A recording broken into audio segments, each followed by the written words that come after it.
doke, there we go. Audio is, or I should say audio, music is down, and we are back and we are live. However, I forgot to do the little narration spiel, so I need somebody to do our recap for us tonight.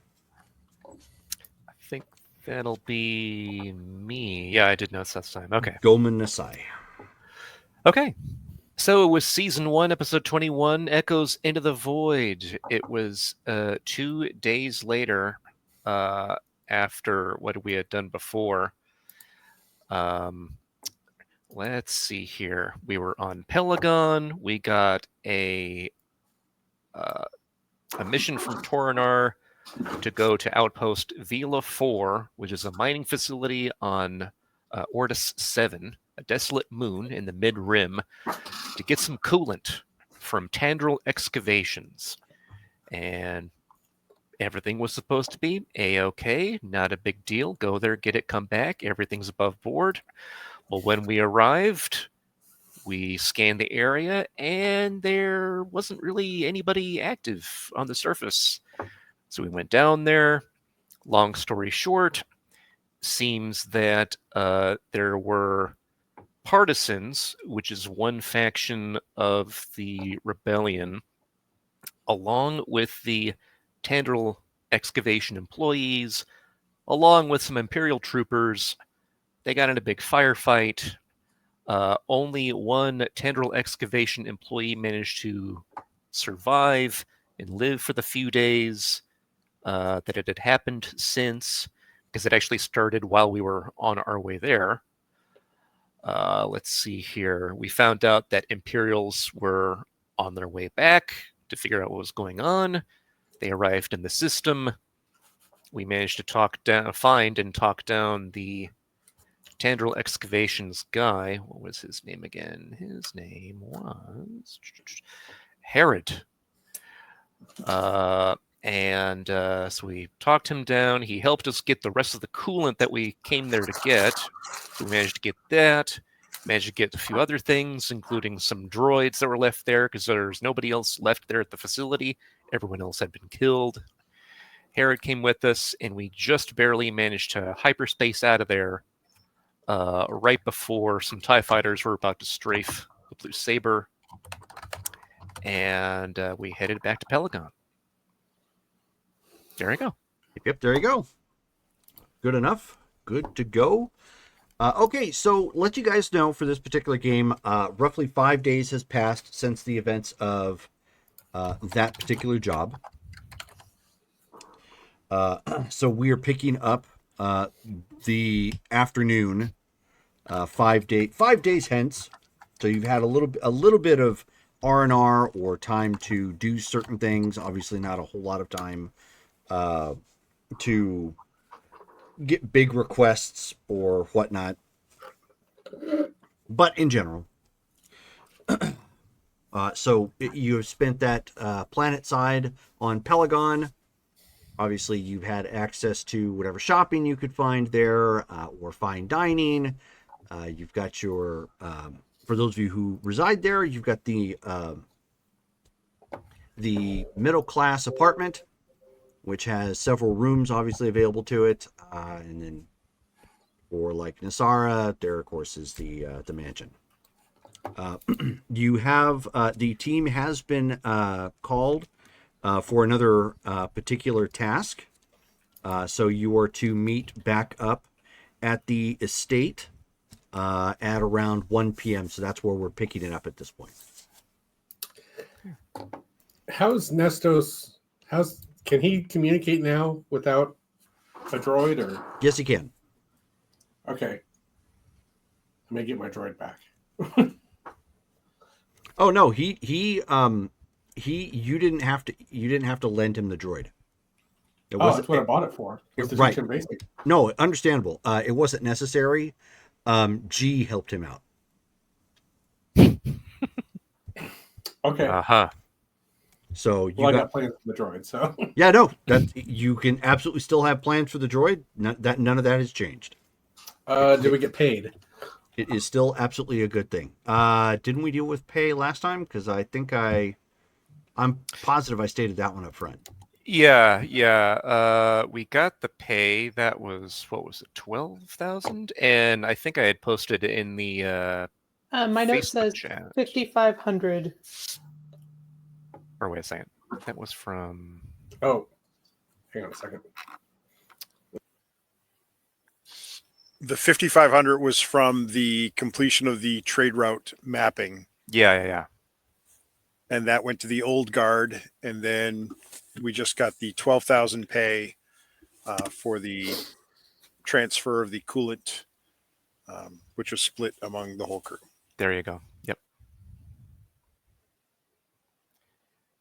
Let's see. I know I posted the split somewhere. Where'd it go? Well, I will let you guys decide that, or get all that figured out. Okay. The but yes, you guys did get paid. Okay. So obviously you guys are showing back up. A shuttle has come to pick you up, or I should say a speeder. Thompson's new front door. Really? It's your stream. No, that wasn't because of me. That would have been because of Twitch. If I could control that, I would, but I'm not going to pay extra to have no ads. That's just, there's no sense in that. Right. Anywho, so all of you guys show up. Nasara's obviously still already here, so you're probably congregating out in the foyer of the estate. As typical, you're just Drade and Nasara waiting for Exal to show up in his office and call the two of you in to give you the mission parameters. And as you guys are waiting, you can hear the sounds of something clawed scampering at a rapid pace through the hallways. Wasn't me. Wait, what? Is that his Nexu I'm hearing, or is that something else? And then you hear, "On, Mixe, on!" And then you see Merrick and Nestos riding Mixe as they dash through the house out into, or dance to the estate, or dart, I should say, out like the front door. Like one of the servants has to quickly throw open the door so that they don't like wreck into it. And you hear them like yell, "Thank you," as they go like, riding on by at a rapid pace. And then you hear boom, boom, as the crackling sounds of light foils in their hands, crackle forth as they dart out into the front lawn. And there are a bunch of, the little assistant droids that you see that were popularized in The Mandalorian. They have like the big one eye. Well, I mean they're popularized there, but I think they came up in episode 1 as well. But they got kind of the rounded shape head, big, one eye looking thing. Huh? Yeah. I was asking pit droids. Yeah, basically. Mm-hmm. So they're like riding Mixe, or Mixie, the Nexu, essentially into combat. And these little things are like kind of running up to him, like doing the open hand, like almost a zombie routine. And they're like flailing with their light foils and going back and forth as if they're defending the estate.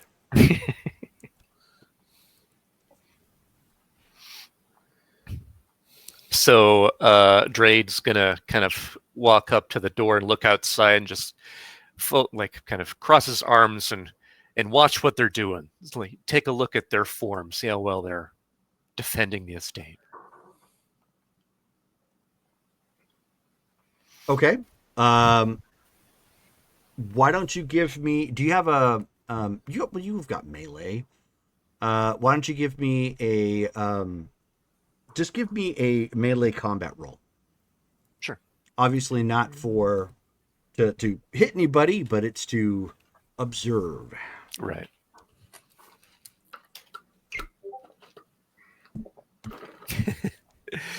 Got a 1. All right. Am Nope. am I anywhere near this? They would have flown past all of you guys in the foyer. Doran just comments, That's Ashi and the Cyrus kid. Not my problem. Huh. Ashi and Nassar have a kid? Yes, we have 2 kids together.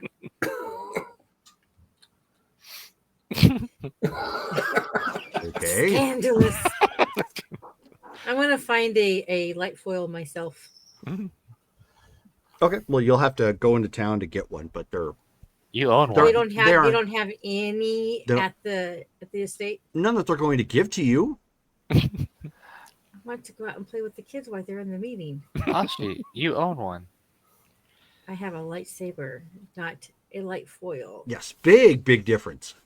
Yes, Yeah. I can't go out and play with the One kids. is a without- Nerf gun, and one is legitimately an assault rifle. It's like Anakin style. It's like I want to play Nerf. Dark. Right, exactly. So, but yes, they are going around and they are clashing. They are fighting against the separatist droids. Not that Nestos knows anything about that. Sure. They're just targets for him to strike with his light foil. Yeah. Ah, Careful there. Don't want to hit your Nexu with the foil.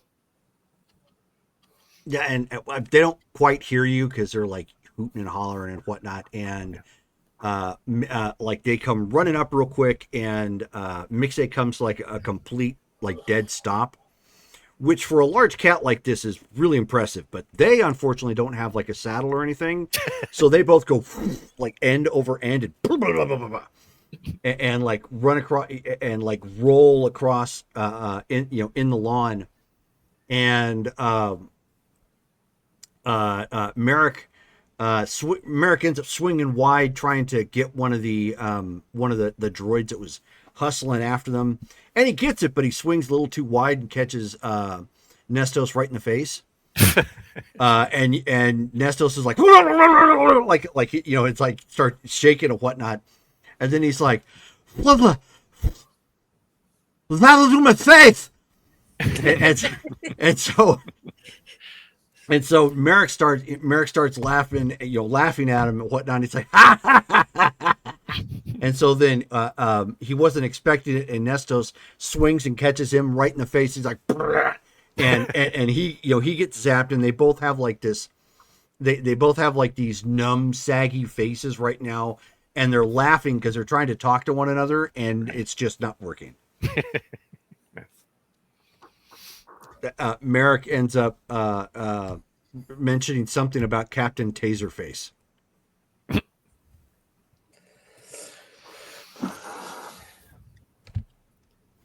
So how as was your break?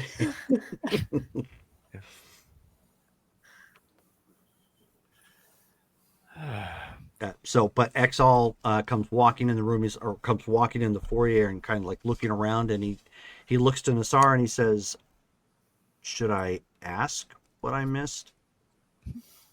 Just business as usual. Right. Okay. I will leave you to it then. If you two will follow me into my office. Of course. So yeah, Ashi's gonna go out and play with the kids while they're doing their thing. Okay. She'll be one of the bad guys for them. Oh, alrighty. Ooh. and a Sire guy's shooting range. We do. It's out in the grounds out back. I'll take it. Okay. Any of the servants can show you there. Yeah, that's not a Yeah, problem. and Basically, it's hopefully they it's like a partial range with the targets that actually go over the ocean. Okay. Oh, they can show me where I can hook the heavy repeating blaster up to. Okay. It's essentially he's wanting to get used to having that thing down on full auto. That's fine. That's fine.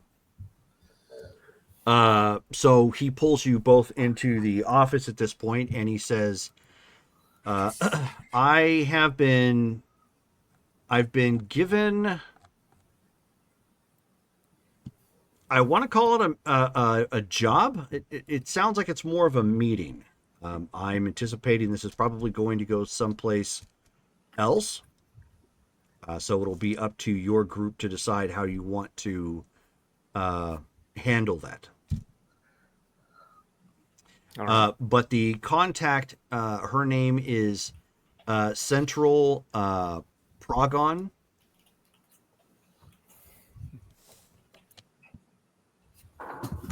And I will post it in the chat as always. Ba-doop.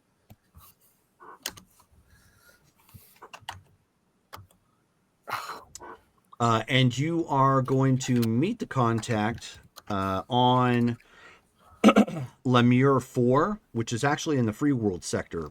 So it's not that far away this time.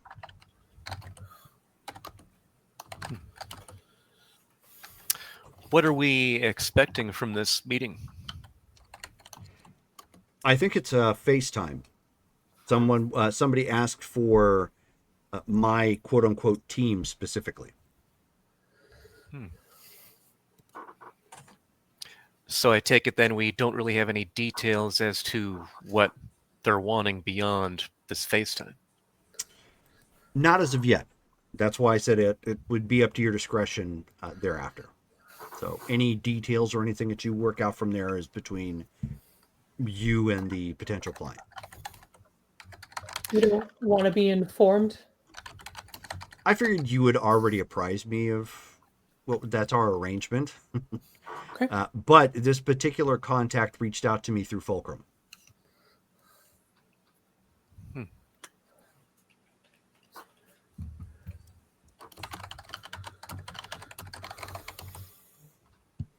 Okay. Are we to head there as soon as possible, or Correct. is there a specific date? Head there as soon as possible. They should be in position probably later today, which it's not going to take you that long to get there. All right. See if I can find it on the map. It's in what region? The free world sector. Specifically, if you're looking on the map, it's towards the bottom. If you look at the chart that talks about like what's a galactic hyperspace route and the major hyperspace route and whatnot. Yeah. If you go The blue just up from there, you're going to find it. It's in an orange cluster.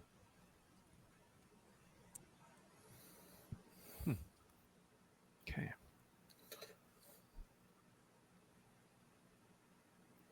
Now, I'm referring to, of course, the Tapani sector map, not the Right. the big one. You're not going to find it there. Right. Oh, not the big one. I don't have that one saved. I'll have to Okay. pull it Yeah. up.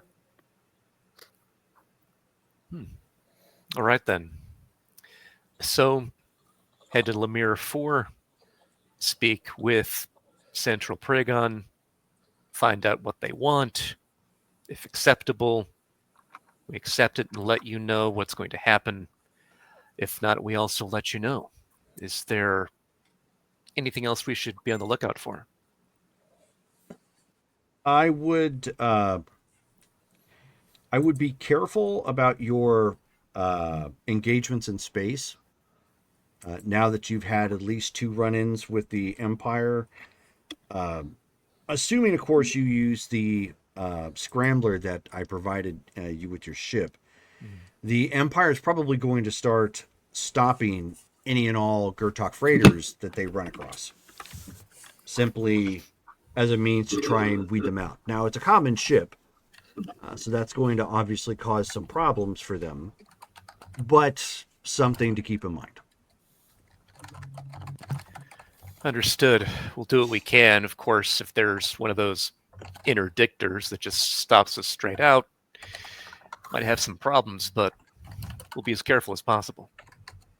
Oh, and he says one last thing. I'm told you'll meet your contact at a it's a hotel planet side called the Lake Air Hotel. All right. And from there, I'm sure they will fill you in on the rest. Excellent. should we be providing any specific name, identifying who we are, or will Miss Pragon know who we are already? What name would you like me to pass along? And he turns to Nasara. What do you think? What's our contact name?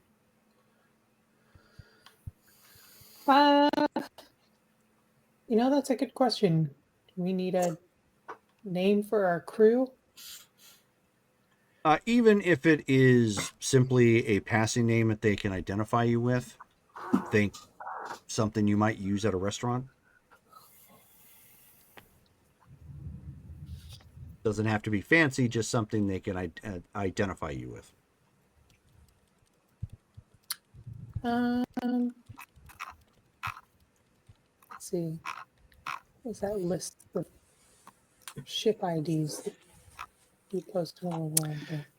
What if we arrived as could either be a Mr. or Mrs. Mirek Nestos? You're not going to know who that Okay, is. sure. Excellent. Great.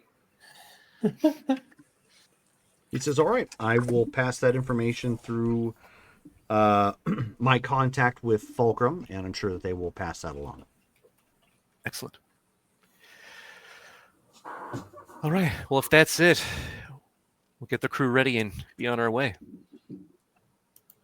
And keep in mind, now that you're royalty, or well, I should say your nobility at this point, you're going to be going to the free world sector. They may look down on you to an extent. Understood. Deal with that as best I can. All right. Well, let me know how it goes. Got it. Looks to Nasara real quick. Do you have any other questions before we head out? Do you have a hollow of this contact that we're supposed to meet? You know what she looks like? I actually don't. Okay. Any personal details? Only that your driver is going to meet you at the Lake Air Hotel.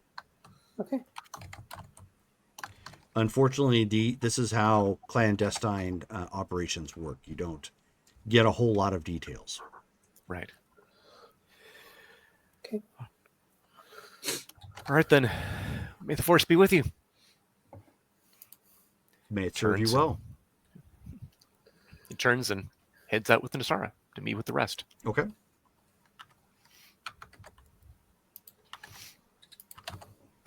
Yeah, I'm still outside playing. Okay. So he uses his comm link and is like, all right, team, if everyone can gather back at where we were at just several minutes ago, got the update on the next job.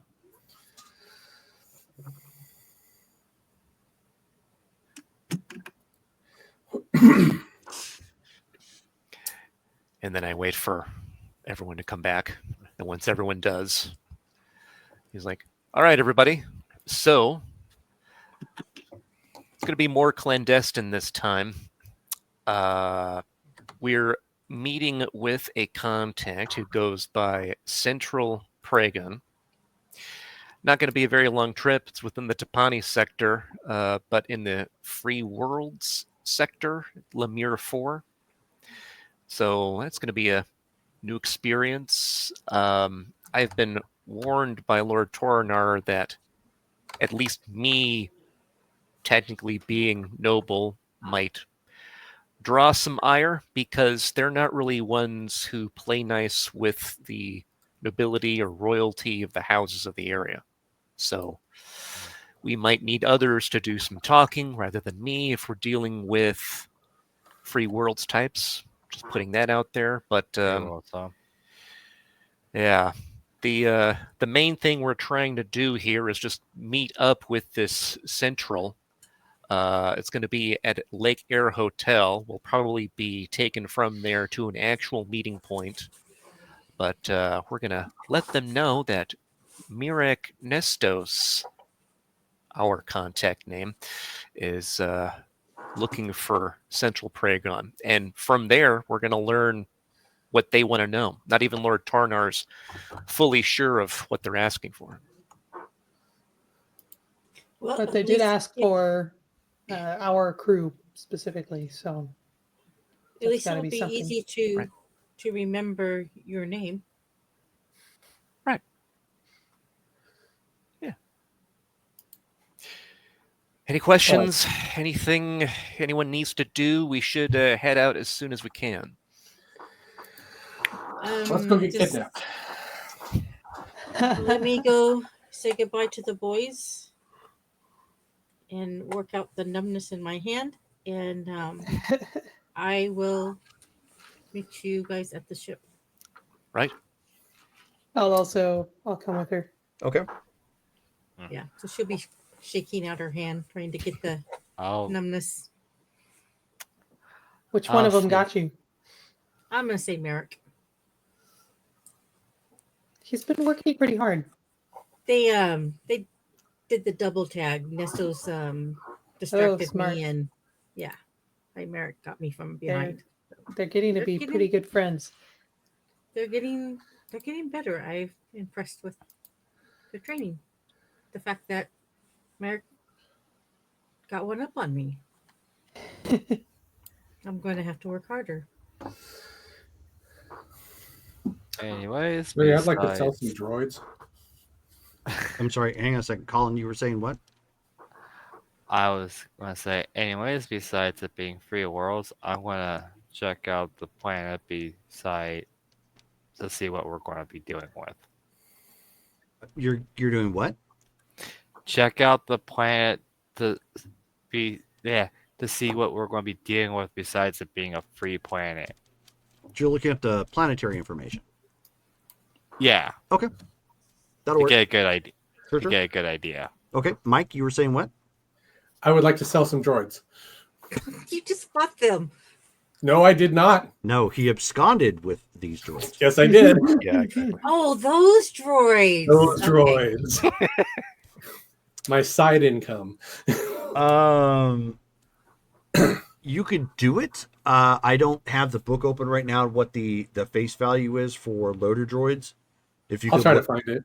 if you could look that up, and we can work with the details from there. And assuming Yeah, it was done during this time frame, which is fine. And I want to buy some skills for. I want to buy some droid skills while I'm at it. So I'll get the list to you, and we'll just say they're not present for this game. No, Sure. he stole a bunch of loader droids. Yeah, Oh, yeah, I remember. Yeah, I should have stole some cargo droids, and on the flight back, I assume I memory wipe them, change out any serial numbers. And You'll have to make rolls for that. So Okay. go ahead and do that. Yeah. So anyways, so back to Nasara and Ashi. They are like now super dirty from having rolled around in the grass, and clothes got grass stains, and they're sweaty and whatever have you. And so Merrick, Merrick asks Nasara. He says, "Mom, when are you coming back?" Probably shouldn't be too long. Maybe a couple of days. So are you gonna be here for that show thing that we were gonna be doing? Of course. Okay, cool. The And show. Nestos, kind of waves. He says, "Hi, Merrick's mom." What kind of show? So they wanted to do a demonstration of some of the skills that they've learned. Oh, both the boys. Mhm. Oh, definitely want to be here for that.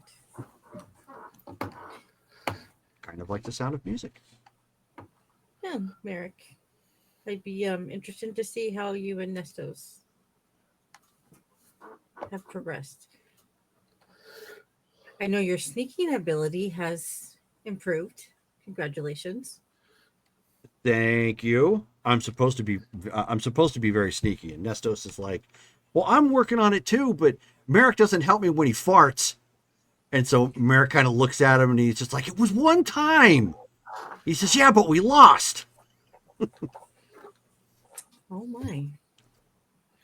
He says, and it was in my mouth. My mouth was open.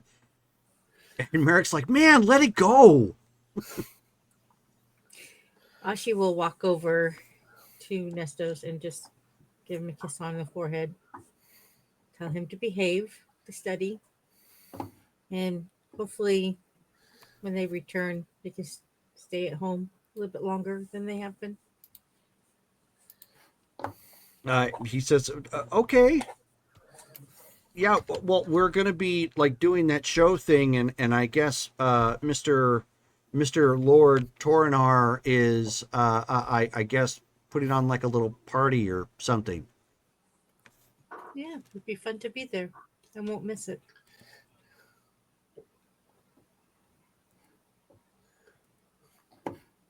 Yeah, so Nasara will give Merrick a hug and a kiss and then head back. Okay. See you in a couple of days. So they wave. And then quickly go back to running amok in the front yard. I'm surprised that he's not more homesick than he has been. He's pretty excited about all the things that they're doing here. Playing in the pool and learning the technology. One of their classes has them building droids, so that's been pretty interesting. Yeah, I've been giving it a lot of thought. For Nestos, he should have his own lightsaber by now, but I can't take him. So young. Oh yes, he. There is a place that we go to get our crystal. It chooses us actually, but with everything after the Clone Wars and stuff, Drade feels that it'll be closely watched, so I can't take him there. So I'm not sure how to go about. All of you go to one specific place Yes, to get them. Yes, it's tradition actually. Yeah, that does sound dangerous. Yeah, it's well known.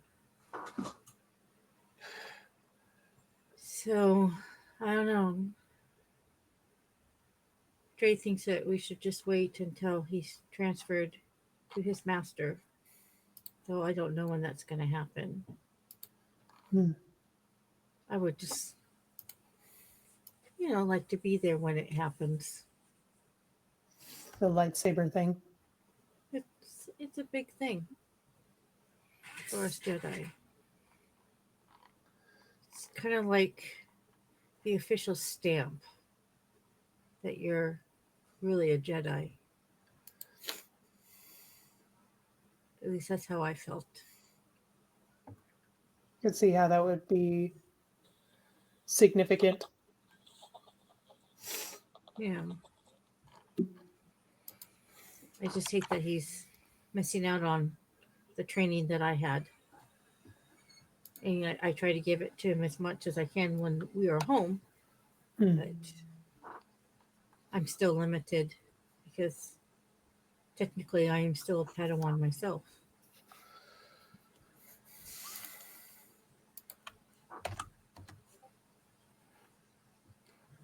What kind of training do you need in order to progress beyond? What did you call it? Beyond the Padawan? Right. Yeah. To become a master myself? Is it just time and Time practice? and testing.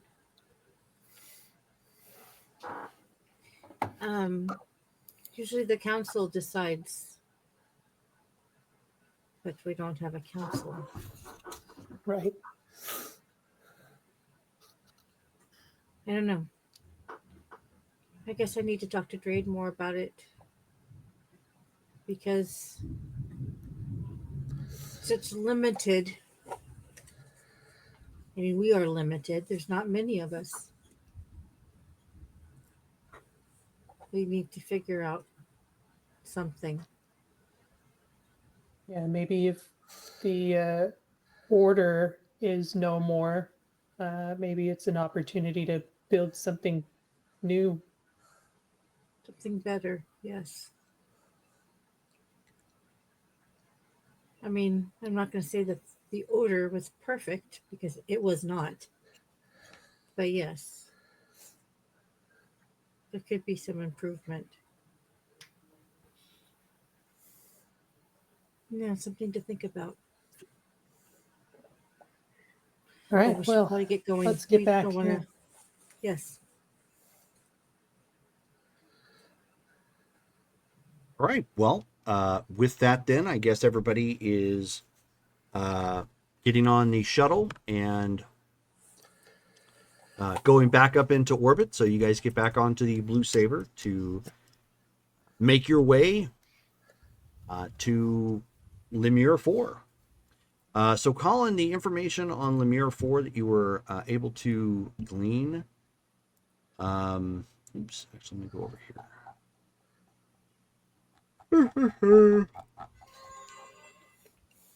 Sorry.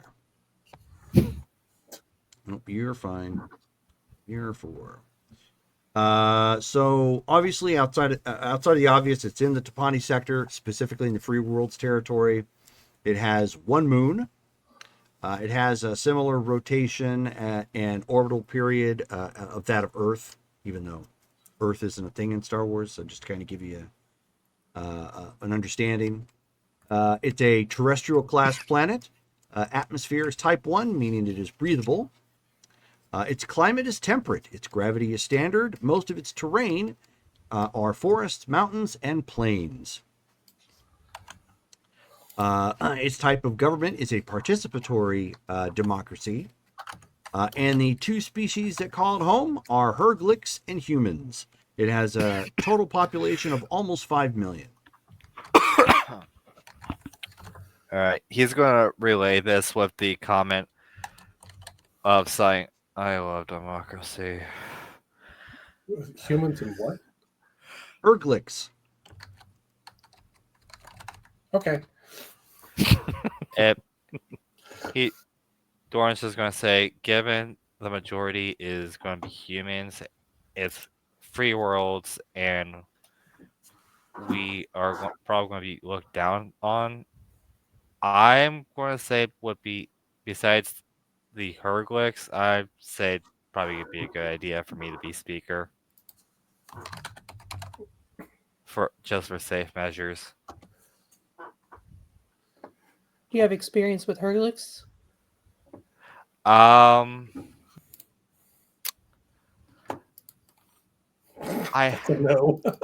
Hold on. This is out of character. Yeah. I was looking at my sheet. I was going to ask how I can roll for that because I have alien species. That would be a no.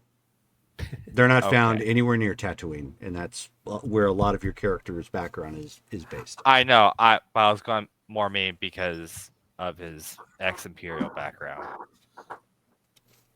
Oh. I'm reading That's up what I on was- him in the Aliens book. Would That's I have what I seen him was- before? That's why I was asking if I could roll for it since he was an I mean, ex-Imperial. you could certainly roll for it to see if you know something about them, but you haven't had any experience with it. Yeah. Okay.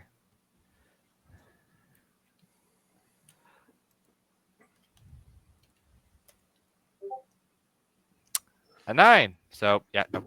Yep, that would be a big no. He just shakes his head. No, I didn't really run into them on the trades, and this is a free world sector. I'm from Tatooine. The Tatooine is in hot territory. Hell, I never even heard of this race. Can I roll a knowledge just to see if my time in my spaceport ran me across them? Sure.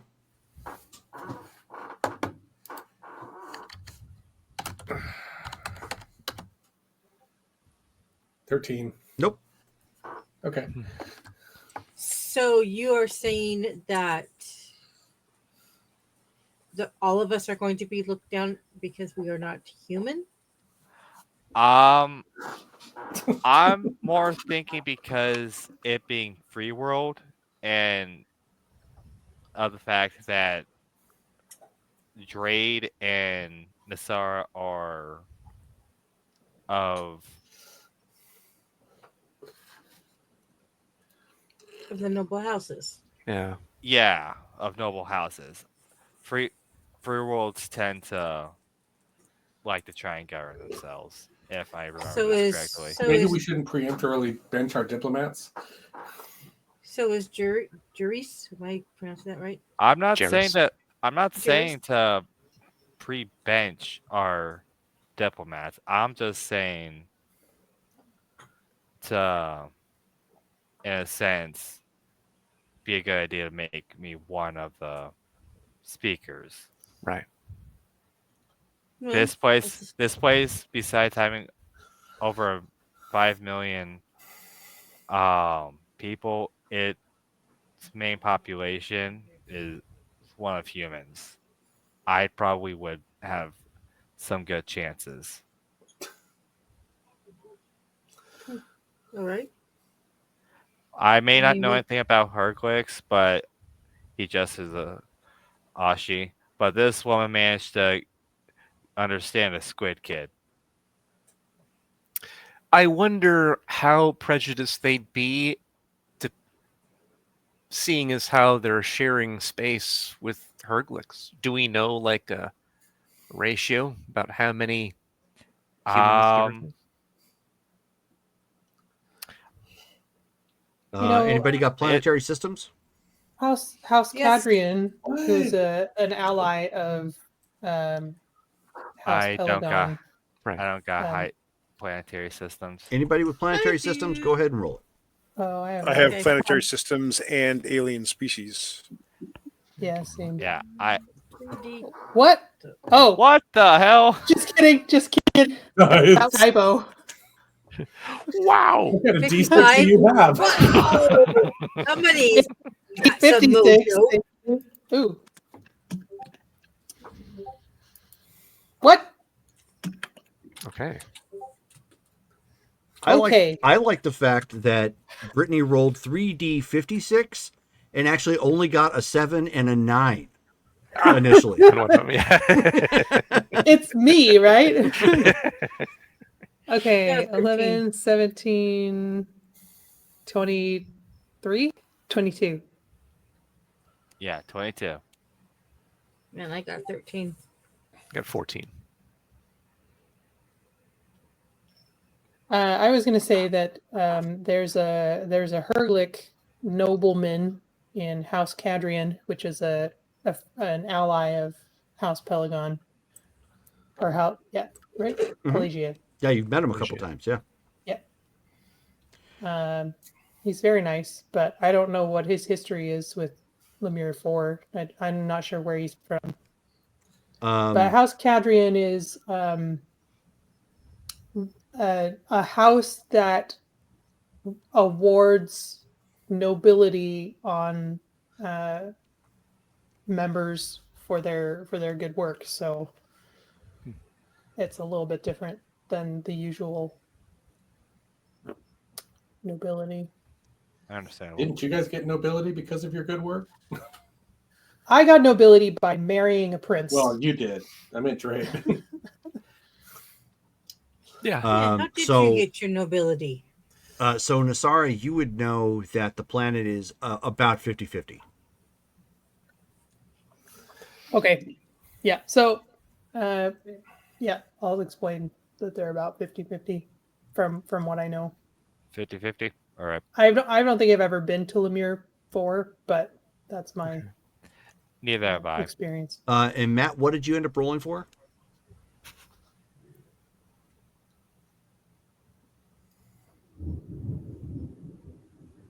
You're muted, Matt.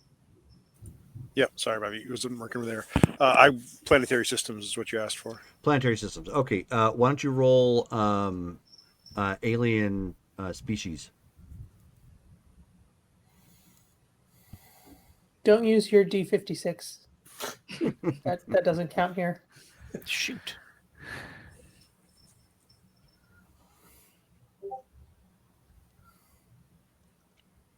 So we also got a 9. Okay. Well, Dang. you haven't had a whole lot of, oddly enough, you haven't had a whole lot of experience with them outside of the fact that you know that there is a sector of the free worlds that were their home worlds at one point. Would cultures cover this? If you're from here, potentially, yeah. No, I was going to ask the protocol droid. Okay. So what are you asking the protocol droid then? Well, I'm going to ask him, like, what do we need to know about Lemur 4? Okay. So then your protocol droid would just tell you that Lemur 4 is let me get pulled back up. It is a planet within the Topani sector's free world territory. Formerly, it was a part of the Herglic Trade Empire.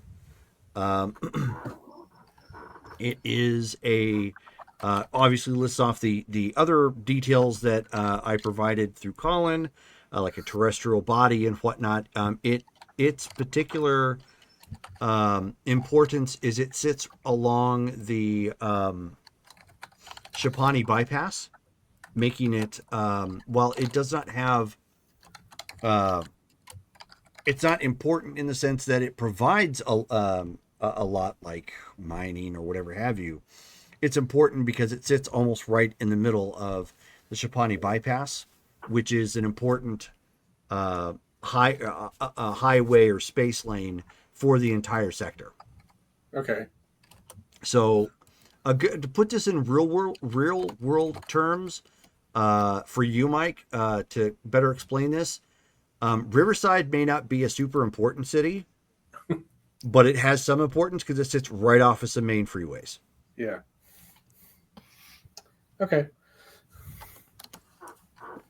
Let's go. And your protocol droid also tells you that it has no major imports, but its major exports are foodstuffs, Tulsa wood, and tourism. Its exports are tourism? Yes. Its people go places a lot? Yes. Okay.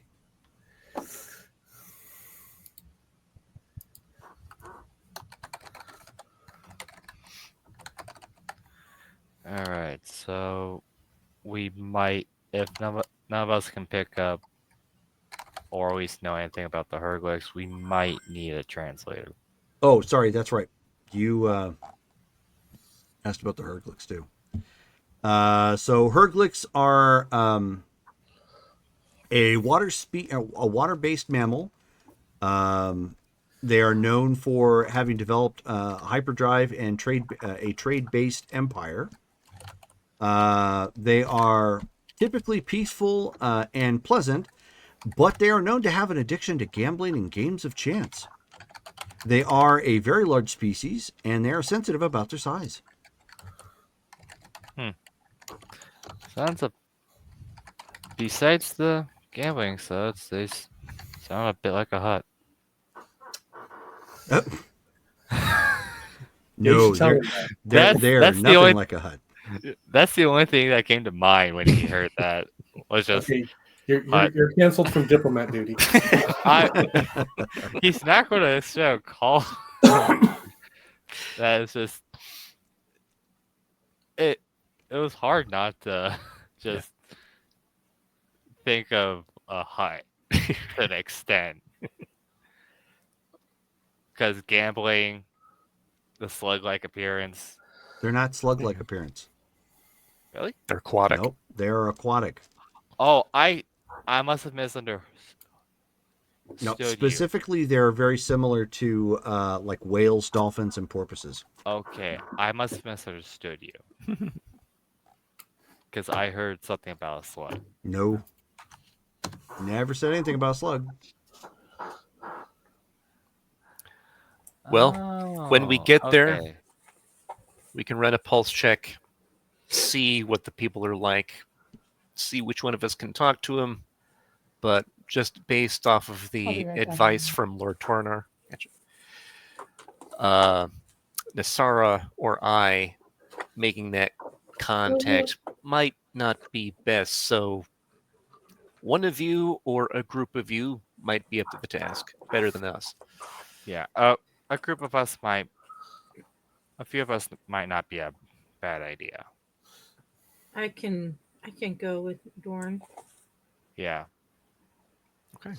I mean, I don't have a whole lot of diplomatic experience, but I did work I to master. Got you. Out of character, I got you right back.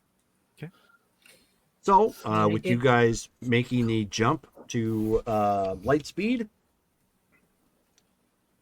you have to make a couple different jumps based on the map. Since you're going from Pelagon, you've got to go 1, 2, 3, 4, 5, 6. Oops, wrong way. So 1, 2, 3, 4, 5, 6, 7. Did we settle on ship IDs? Are we going as a Blue Saber or are we going as one of our other two? Let's see. Since we are headed there, free worlds. I mean, gonna this seems go like with- fine. We're not going for anything that we know is nefarious. That's true, and we are still in the Tapani sector. I suppose we'd stay as the Blue Saber on our way there. I'm starting to keep track of what ship ID we use on each adventure. So Yeah. Good idea. Good idea. Anybody want to practice their gambling skills? yeah. I can play some inspo.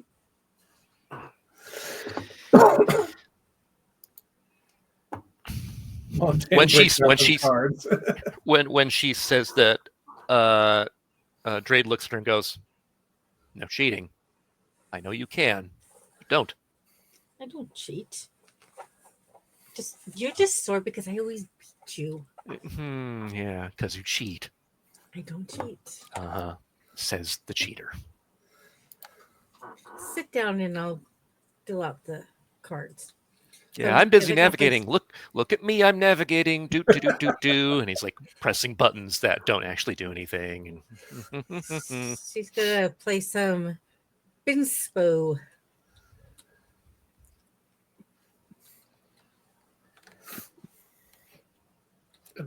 Sure, my character knows what that is.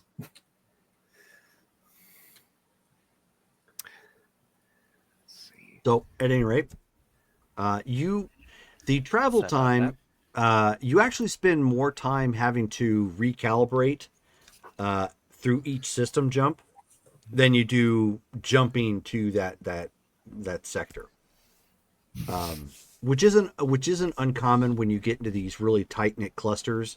The travel time is more about having to put back in your hyper jump vectors from one system to the next.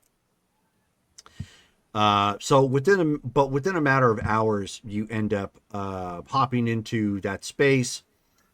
You get hailed from the spaceport, letting you know it's Lemur 4, the typical rundown of what that is like. right.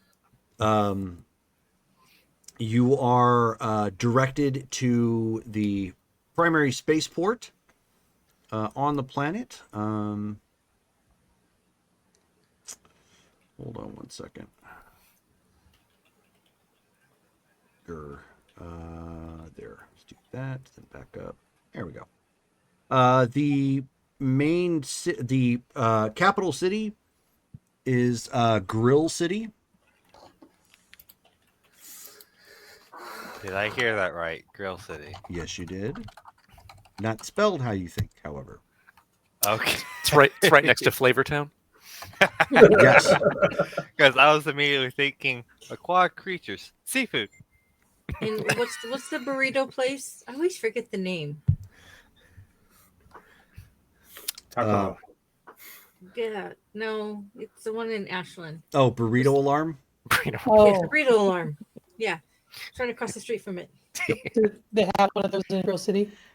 Yes. Nice. Yep, burrito alarm. It's the only place in the galaxy you can Koala get one. detour. What's a koala? I know they'd be kind of cool in Star Wars. Anyways, They're Ewoks. but oh god no. But yeah, so you jump down, you go through the transition of landing, or dropping down and descending. It's actually there is a little bit of busyness. Obviously, there's more traffic in the space lane itself at the space station that orbits the planet than there is going back and forth. There's some light traffic coming in or out. The best equivalent here would be like living near a major highway, and you are on one of the side streets just off of it. So obviously not as much traffic coming to and fro from the planet, but from the space lane, from people having to check in or refuel or whatnot at the space station, that definitely is significantly more. Descending down onto the planet, it does bear a striking resemblance to Earth. However, it doesn't have nearly as much large bodies of water because its terrain is primarily forest, mountains, and plains. But otherwise, it is lovely, as far as you can tell. I mean, there is obviously some smog that comes around the capital city, but for the most part, it becomes obvious that even though it has like almost 5 million people on the planet, most of them are in a few cities. The rest of this is large tracts of wilderness. Okay. When you touch down, they go through the standard process of refueling and checking the ship out. And let me see.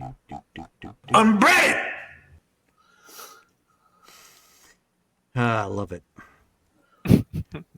So you're going to be charged for 50 credits for the docking fee. 10 credits for standard maintenance and restocking. And yeah. Pardon me. You use any fuel, or not fuel, but any food really for anything on the or anything of that nature. So it's real cheap. Okay. And weapon policies? You're in the free world, so it is up to you. Okay. Okay. Dre will pay that total of the 60 credits to get that taken care of. Yeah. They So typically what will be- follow a galactic standard for weapon policy here, which in places that aren't primarily run by the Empire, you can keep your blasters with you. It goes up to a certain extent. Like you can't bring heavy artillery in and just keep it with you. But most everything else is okay. And that's primarily because they expect you to be on your best guard or on your best behavior, because they don't want to have to invest a whole lot in police constantly flying around and making sure everything is safe and sound. All right. So what's the opinion of Jedi in the Free State? In the free worlds? Yeah, in the Free Were you going to go out and ask? No. I just Okay, then. Actually, I'm asking Dorn, since he seemed to getting all the information on the planet. I got the information by just basically looking it up. Well, So they didn't say anything about how they felt about the Jedi. The Jedi has been thought to have been destroyed for years. There's not really going to be a political thing of, hey, what do you think about the Jedi, when you have Sith that can come in and just wipe you out if you Yes, think the wrong thing. but are they prevalent? I mean, the Sith is more of an Empire thing, so are they more prevalent in this area?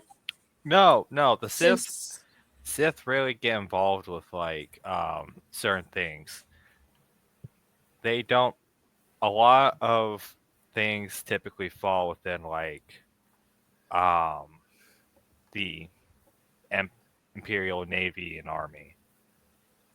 Sith, it's really special occasions that if it's like emergencies and such, that the Sith get involved. That would Have be you run into that many? would be the Inquisitors, Colin. Yeah, that's what he's talking about. Like the Inquisitors. Yeah, you wouldn't and refer to such. them as Sith. They would. That's the Inquisitors. Yeah, sorry. No problem. Have you seen them up close?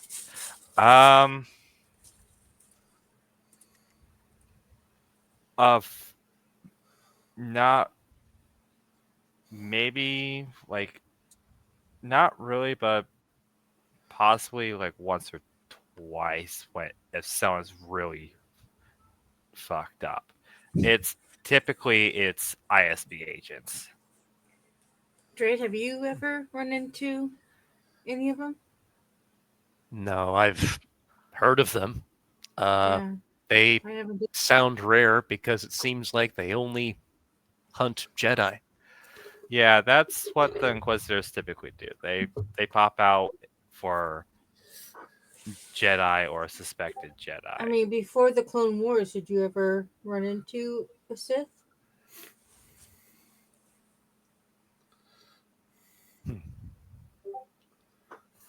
I never did. Yeah, me neither. I was kind of curious.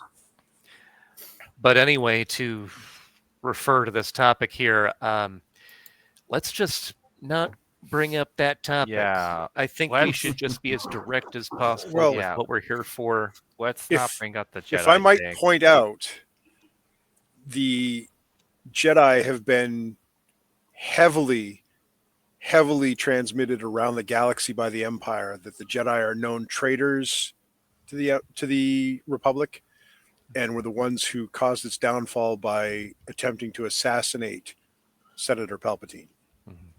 Yeah, now known as, I believe, Emperor. Right. Well, no, I So- wasn't going to go and ask anybody, but if Let's not See- cause a witch hunt. I'm just saying that everybody in the galaxy knows that the Jedi are traitors to the galaxy. Right. Yeah, Let me put that in air quotes: traitors to the galaxy. yeah. And the Empire has made sure that everybody knows that. it's just that this is my first time to the Yeah. free world, so Dorn's- I just Dorn's Didn't not know. along to that. Yeah, so let's not ask unless we want a Inquisitor to pop up. Because if that catches wind up from here, that's not going to be a good thing. well, then I'll leave my lightsaber on board. I'll hide it in the cubby. Jerry, did I ever get that droid storage I sent out for, or is that still? It's called the Free Worlds because they decided to not follow the rule of the Tapani royal houses, noble houses, and have established their own government. Yeah, But they're not under Empire rule. Well, every sector is technically under Imperial rule, but it's just how well they play it's together. it's the technicality, really. Like I'll Trade still- said, all fall under the Empire, but it's really how much they play ball and get along. Like Okay. I'll just So not I'll to just leave not to over here. interrupt, but so Mike, you were asking about what again? I had asked you. I had sent in a downtime before that I wanted to send out a buy request for droid storage, spring-loaded droid compartments. Oh, yes, but that hasn't come through yet. Got it. okay. Yeah, thank you Yeah, for so for elaborating on that. So, Go ahead. So Ashi's going to store her lightsaber in the hideaway cabinet that they have, and then she'll just take her blaster. Sure. Okay, doke. Yeah. Doran's gonna be bringing his blaster as a holster and a vibro dagger. Okay. So as you step out, obviously there is the massive space station that's here. It's got a couple levels where various ships can pull in and dock, and then of course there are some obvious hotspots right outside the spaceport. Much like a truck stop, they've got the areas that have been purposely kept clean and prime because that's where the good businesses are. So it's got the lights and the spectacles, and then smattered around that are some older districts and whatnot.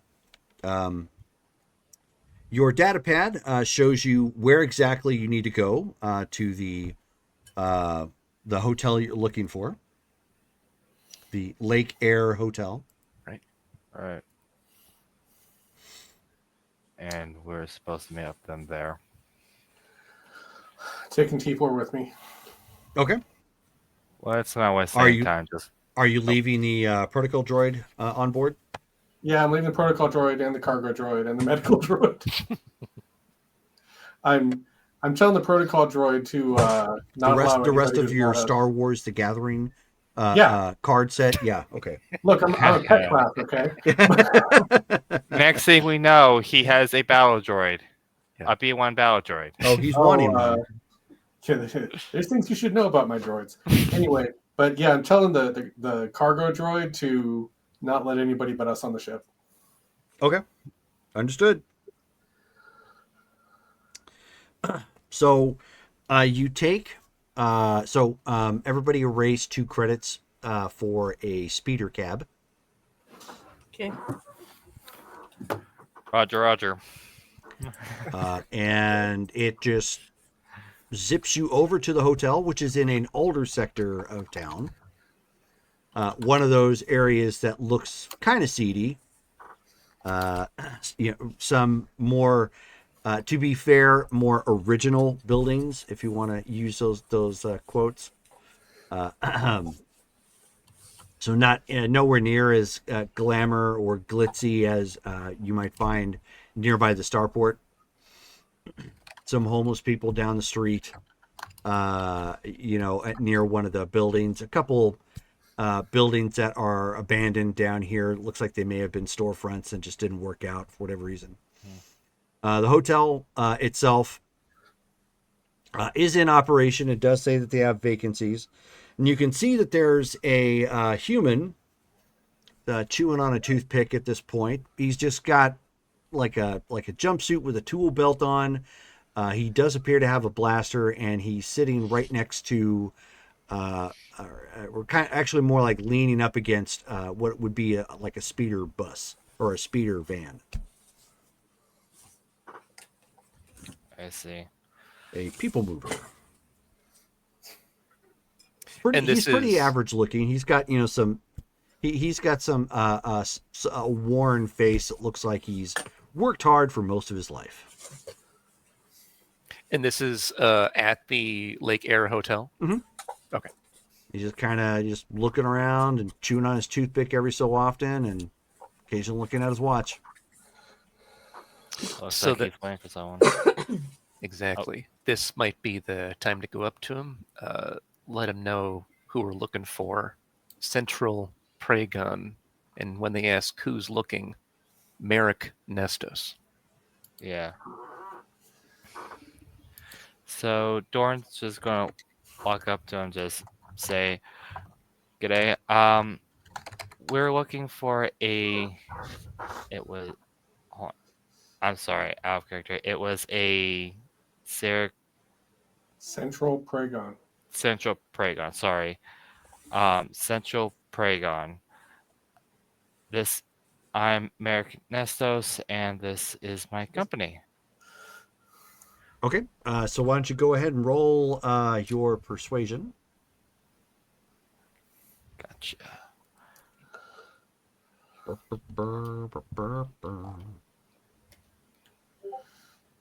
11. Okay, well, I mean, it's not bad. Oops, that is not what I wanted to pull up. Falls barely within moderate. Jesus Christ. At a 5d6, that's rough, man. That is not a word used in the Empire. No, it's Obi-Wan. Thank you. Mhm. Get it right. Anyways, so he kind of looks back and forth, to those of you that are here, and he says, "Right then, everybody, step on board. Going for a tour of the forests and some of the Herglick ruins. Looks like, according to my data pad here, you already got everything prepaid for the package. So the total trip should be about 2 hours. And we will meet up with our team and our tour droid momentarily. So if everybody could file on board, we'll get on out of here." Dorn just nods to him and gets on board. What a Same here. friendly kidnapping. I didn't know Australians were in the galaxy. Australians are also drow. Okay, I'll go with that. They're from down under. Yep, exactly. Dorn just tells Ashi, "Oh, trust me, a lot of humans have accents depending on where they're from." Fine. It's All right. okay. Load up T4 and get in my free candy van. Let's go. Okay. And the speeder van is white, since we're going with that, and windowless. Oh no. Does it say Damn free it, Mike. candy on the side? Yeah, no, Yeah, I was gonna say. I was gonna ask Maybe that. in Yeah, Arabic. Mike. Said that. no. It actually says free 40K on the side, so it's for the sophisticated person who wants to be kidnapped. I have actually been getting into a game called Trench Crusade. It's actually pretty fun. So as everybody piles on board, he punches some coordinates onto the speeder van at this point and makes way, heading basically through the side streets and on out of town. It is mostly plains coming out this way. There are some sporadic outcroppings of trees every so often, but nothing that appears too dense. The terrain out here, if you've been through the area, is a lot like, or is very similar to southern to central Utah, or in other cases,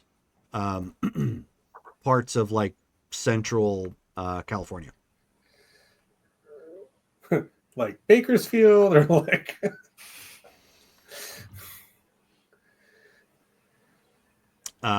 But as you he's pretty quiet, most of the way, just kind of doing his thing and just taking the route out. Every so often, from anybody near the front seat, you can see that there are obviously speeders that are, or I should say not speeders, but like shuttles and starcraft that still occasionally fly over. Maybe they're going someplace else or whatnot. But the air traffic is never completely quiet. But the further you get out from town, the less and less you see of people just in general. Occasionally you might see the general wildlife that's out here, or intermittently somebody's homestead out here, out in the middle of nowhere. Maybe they're, maybe they are, doing some farming or ranching in general. Very, very, very rural out in this section. But eventually get to a very thick forest. And when I mean forest, I mean more like you would visualize for Kashyyyk. So very big trees, many of them closely netted together.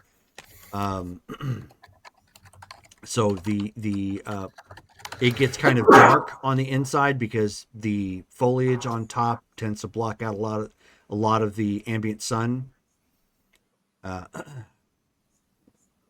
And he comes to a stop near the outside of the forest, bringing the speeder inside enough so it's not obvious to anybody who may be out roaming the plains, parking it on the other side of a fairly large tree. And he says, all right, well, this is our destination. Everybody get out. And we've got about a 20-minute hike that direction.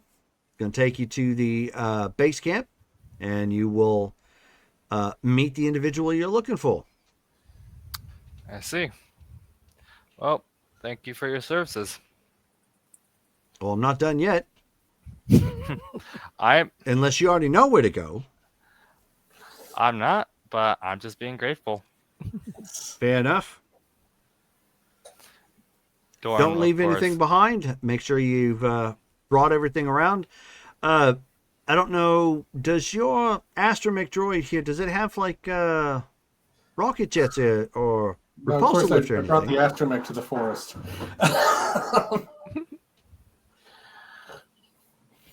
No.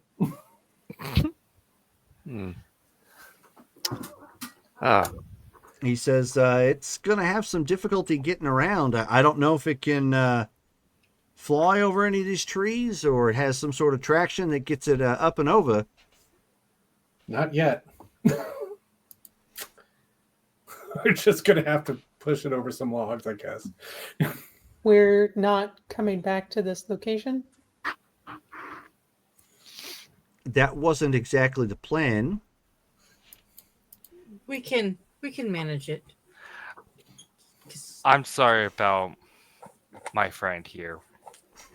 Out of character, Ashi is going to just use a little bit of force to help the droid over some logs. Hey, look, Not make R2 it went through Endor, okay? So But not make it look so obvious that that's what's happening. Okay, that's going to be tough, given the fact that this is an astromech. This isn't like Grogu you're trying to like gently push along. Well, no, I mean we're gonna have to push him, but she'll. Well, use a little bit that's of what I'm force getting to at. make it- The astromech doesn't have the ability to like go to a log and start like lifting itself up. Right. This would be like R2 without the rocket jets. R2 would just come up to something big and be like, I guess I gotta go around. So then, looking at that, Drake pipes up and he's like, "We can probably find some sort of flat-ish wood to make up impromptu ramps for him if he has to go over things. I think we'll be fine. We'll manage it." Pardon me. Anybody got survival? yes. Roll for it. I got survival and 40. a +1 due to my temp cloak.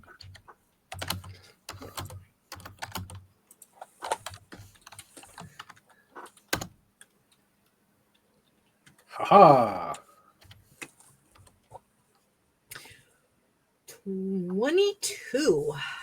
11. 18. 11. 17. Okay. So collectively, you guys are able to make something you think is going to work. It's going to make this take longer. But in essence, what you're going to do is you've made a ramp that you think it can kind of push itself up, and if not, you guys can force itself up. But the problem is, it doesn't have a way to balance on larger logs, or trees that might be in the way, so it will fall. But you've at least got a way to get it up and over some things to try and make your way as best as possible. So the 20-minute hike turns into roughly 45 minutes as you guys are slowed down by the astromech droid. The astromech droid is all kinds of dirty by the time you get through this route, and you beat up. T4 cannot help but self-censor through a lot of whirs and beeps because he's taken a beating. At this point. So basically, R2 cursing. Yes. Sorry, you get buddy, there. you didn't tell me we were coming to a forest. And so then the base camp actually is a legitimate base camp. It looks like at some point some people have sectioned some of this off with like lighting, and it's getting a little bit darker now, by the way, too.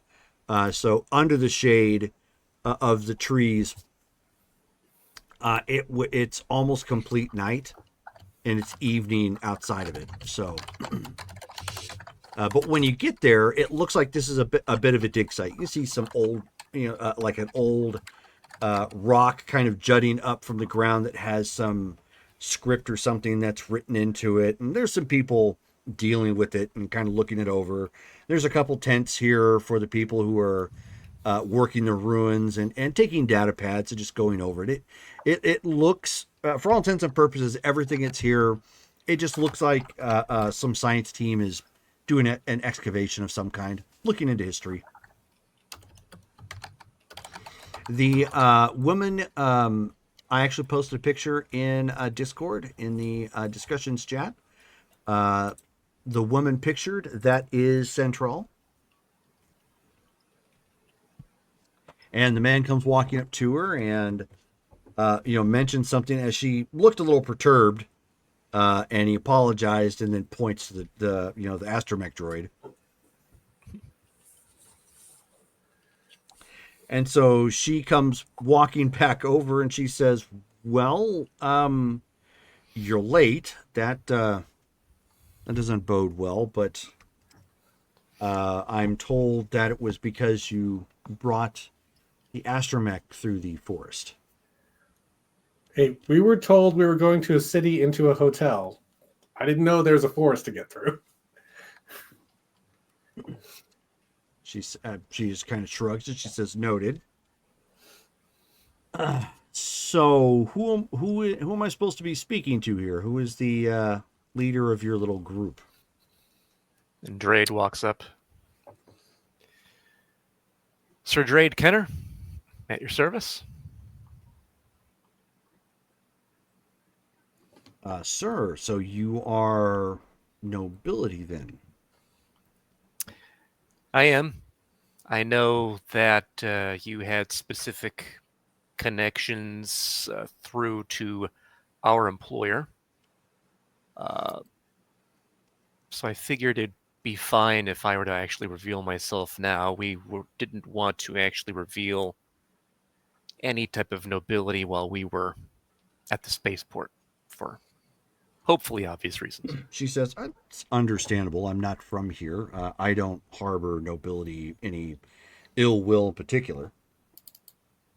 She says, "But your tardiness, nonetheless. Some individuals that I work for are potentially interested in bringing you into a thing. The sort of thing that one might find antithetical to current galactic politics."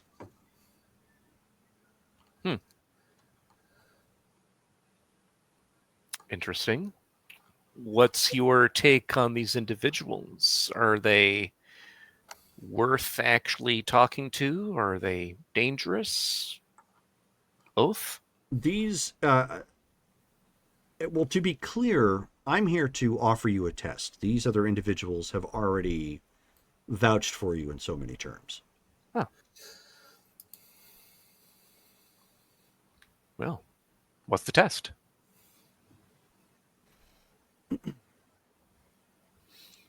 So she hesitates for a moment, and then she said, and she kind of shrugs it off, and she says, "I don't know how well you know this particular sector, but we want you to steal or slice into the encrypted datapad carried by an Imperial courier." Okay.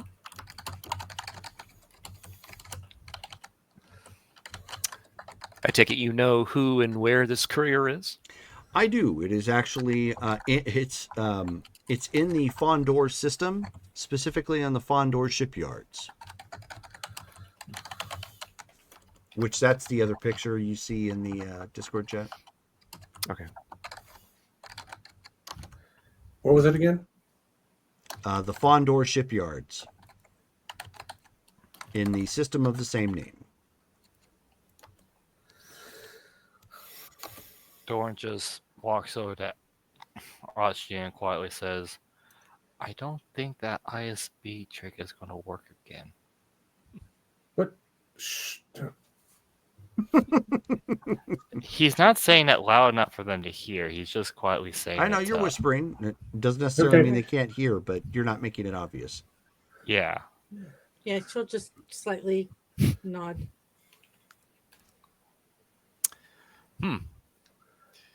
Montan just kind of looks at Drade and nods, like, let's do this. Do we know anything about the data? If we were to slice into it, how would we recognize the files that we need?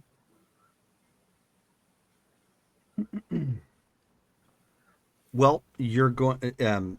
We have it on good authority that the information, to explain, we know that the Empire has switched up their ways of communication, that they are not using the HoloNet as much as they had been for more sensitive information. They are embedding that into courier droids to physically deliver, basically physically deliver their information payload. In this particular case, we happen to know that the courier is one of the new R3 droids. He looks over to Montan and goes, how much you know about the R3s? What I'm reading the trade articles. Yeah, unfortunately, that's one of the droids that Montan has not had a chance to get his hands on. Right. Dorn just asks, so they're reverting back to an old runner message, a message runner method. Yeah, that's what it Correct. seems like. They are doing their best to keep this information hidden. What we believe this information will contain is it should contain information, or it should reveal an possible unsecured supply routes that are, or I should say, unsecured supply routes that are used by the Empire to ferry resources in and out of Outer Rim strongholds.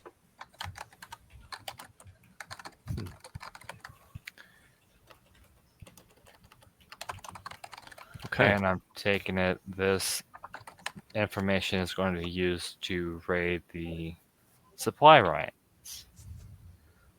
Precisely. I kind of figured.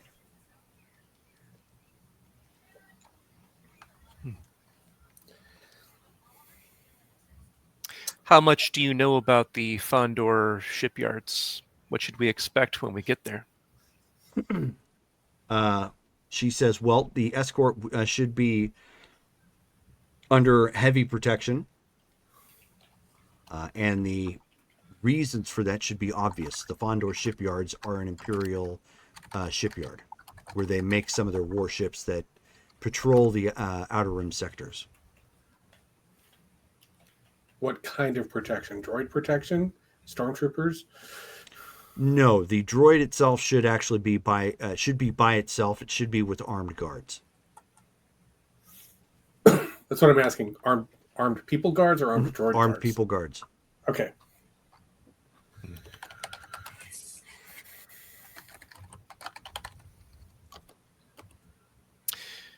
And I take it, well, let me ask you this.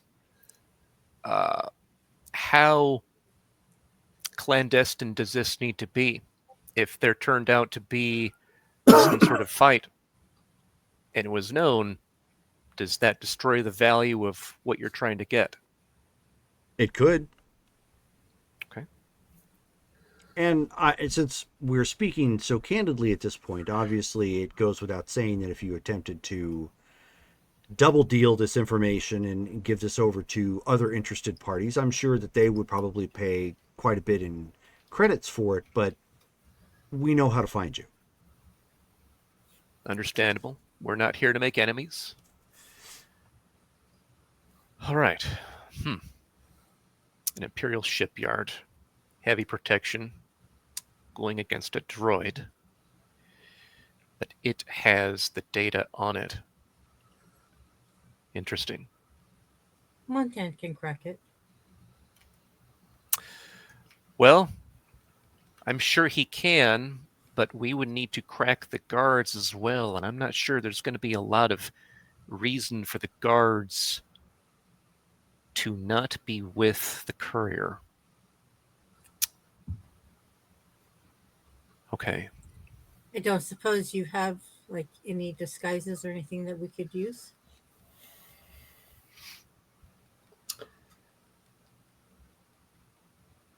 We can. Who are you asking that of? Her. Okay, yeah, you have to specify because you guys were talking about Okay. yourselves.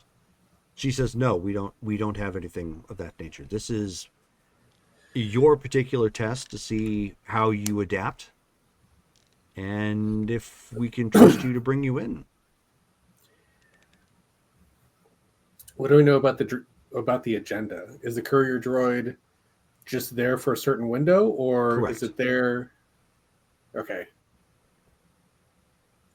We do believe, as they are passing the information off physically, they are waiting for certain ships to come in so that information can be handed off directly.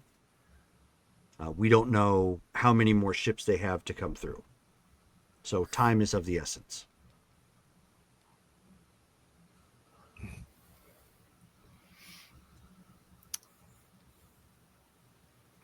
He turns to his crew. He's like, I think it could be done, but clearly we don't have a lot of time to plan. We'd have to plan simply on the way to Fondor. What do you all think? I think that's how we usually should plan things. Well, yeah, that's usually how it always turns out. But we do need to figure out how we are going to get past the guards. We're going to have to go see the guards. This isn't something we can, tabletop from here. We don't know the layout of those shipyards. We don't know, how alert the guards are. We don't know where they might be distracted. I mean, I'm taking a check to see how confident you all are and what you're capable of to see if we can do this. If we start this, we go through to the end. There's no going halfway. Well, Are we- never done that yet. I think I have a plan. Pretty Are sure I have a we- plan. Are we using our own transportation to get there? I would think so. That is correct. Unless you have other resources available to you. No, we can use the ship. We just Like change the the lady said, transponders. this is a test for us, and that's going to include all of our resources, capabilities, whatever. So, Let's do it. I personally think we can. It's going to be tight, but Jarrus sounds pretty. Sounds like he's got something, and I trust him. Is I think the all of us Fondor would Come here shipyard? before. Trade, if you don't mind, I'll voice my opinion later.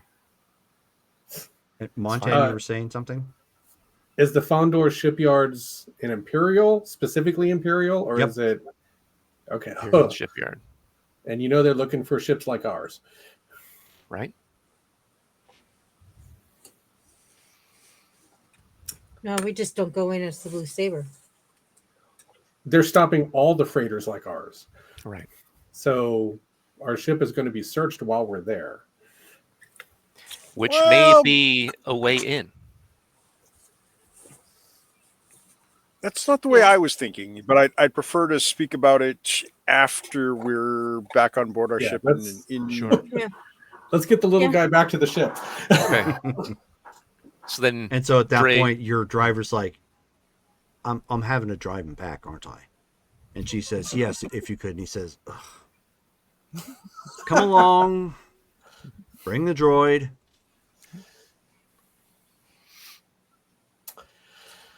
Ashi will tip him handsomely. So when they get back. how much is your handsome tip? What do you think, guys? Depends on your generosity.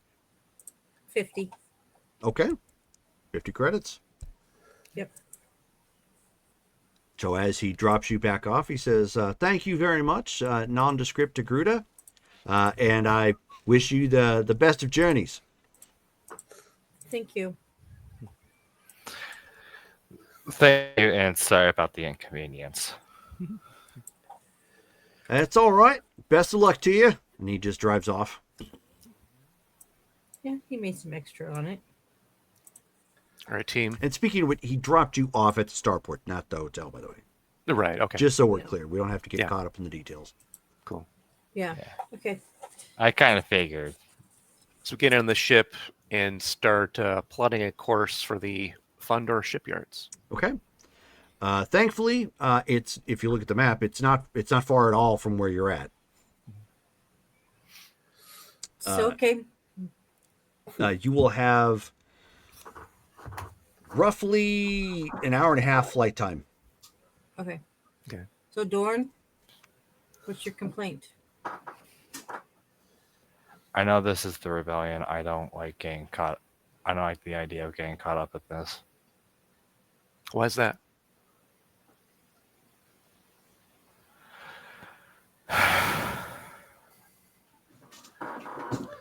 I know I don't exactly like them all that much, but I don't exactly want to get caught in a full-blown war with them. Okay. We have Jedi, but not on the level of the Inquisitors. We can't just go to your masters and ask, "Hey, can we have some support from the Jedi?" I doubt that's going to work, given the Jedi were driven into hiding or whatever. No, No but such the thing as rebellion halfway would crooks, be. Dorn. But the rebellion would be dependent upon us. They fight the Empire. We fight the Empire. And the Empire practically owns the entire galaxy. Okay. So it's sounding like Still so far going- your heart isn't in the fight against the Empire's tyranny.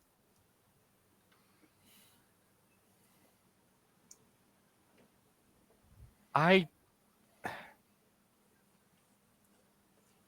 mean, you left them for a reason. Yeah, because I didn't. Because I got stuck with a office. I deserted because I got stuck with an officer that, if he felt like it, he would just go on a pirate escapade and mask it as some whatever he felt like that would be appropriate for the situation. Right. A So corrupt let me officer, ask. if he would. Let me ask you this then. Do you still believe in the Empire's ways? No, but I don't want to be possibly caught up in a losing fight. Well, Starting that to sound like Dorn attitude, can walk yes. home. Then you already have lost the fight. Every day we are fighting. And I would rather fight for the people who are under the tyranny of the Empire. We have the capability to be part of that fight. And to make a And difference. and Dorn, what would you do if you weren't against them? Would you really just sit on the side and watch as everything happens?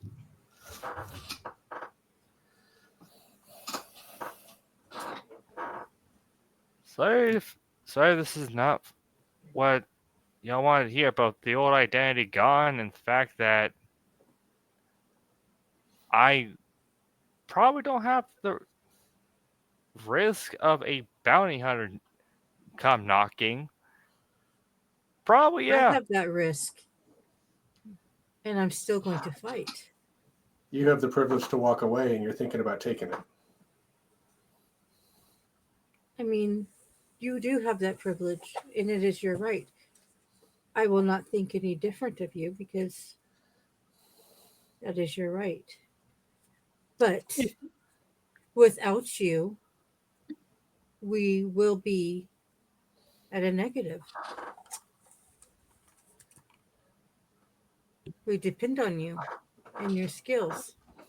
They're very valuable, and they would be very valuable to the rebellion. For one, you have an insight that most don't. The insight to how the Empire works. Yes, that is very valuable. A limited insight because I was an adjutant. It is Something's still better than information nothing. You certainly that talk most like do you know not that. have. If you Because I know how were to walk away, what would your life be like? What kind Depends of on how- existence would you depends expect on to how I lead? can depends on how I can afford it. Constantly on the run, Well, I mean, the always door's watching right your there. back.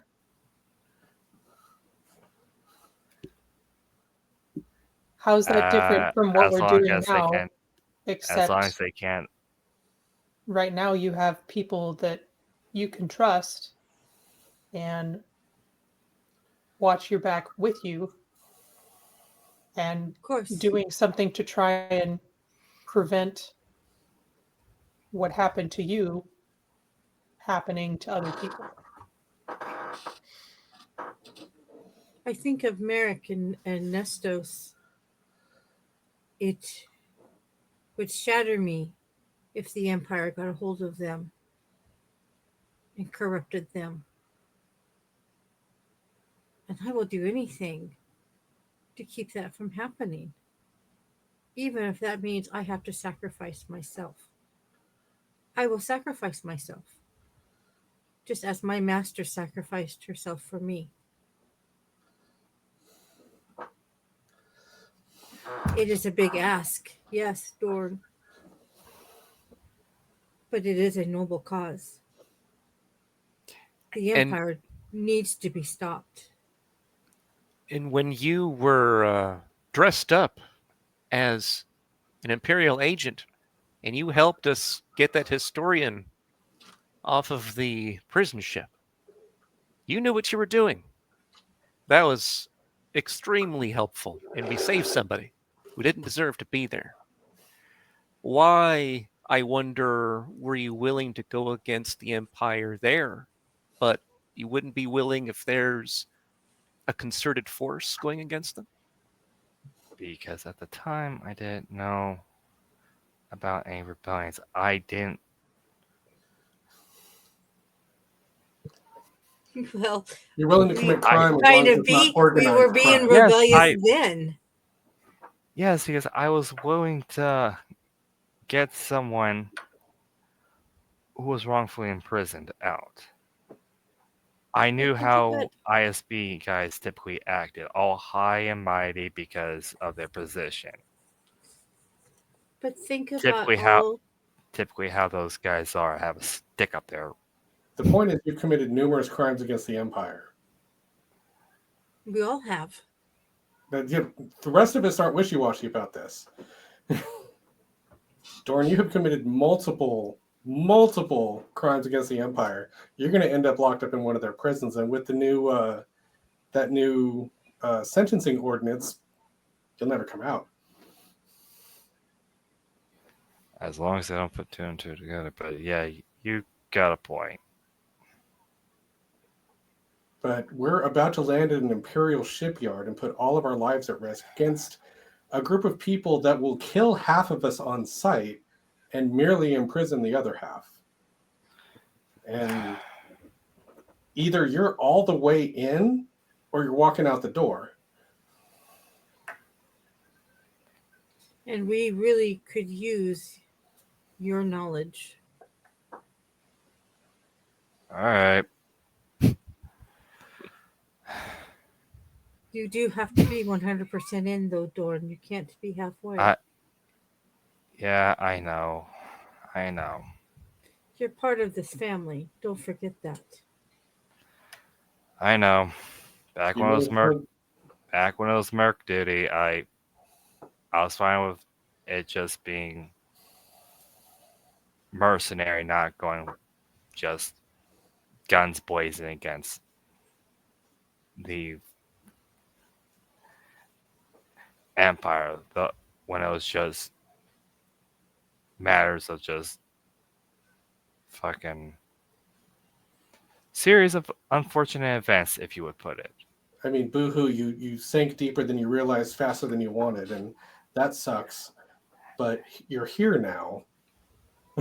How was I supposed to know if some guy with ties managed to track me down while I was trying to keep my head down?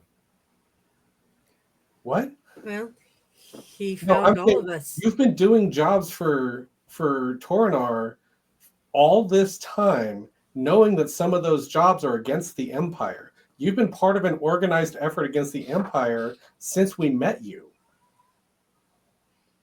And now you're complaining about it? Now you're not sure that because there might be an organization larger than the House? You're not only in, you've been in for a long time. You're here now with the rest of us. This is your team. If you want to be part of the crew, cool. Like when we get home, get another assignment. But for this mission that we're on the way to right now, we got to have you either in or out.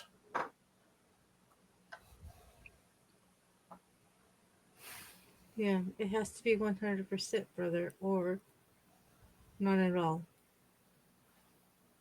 This shouldn't take that much thought. I'm a dead man anyways when we get there. All right. What? I'm a dead man anyways when we get there. All right. You're not how, though. They don't know that you're Dorn. Dorn was not ever in the Imperial Guard.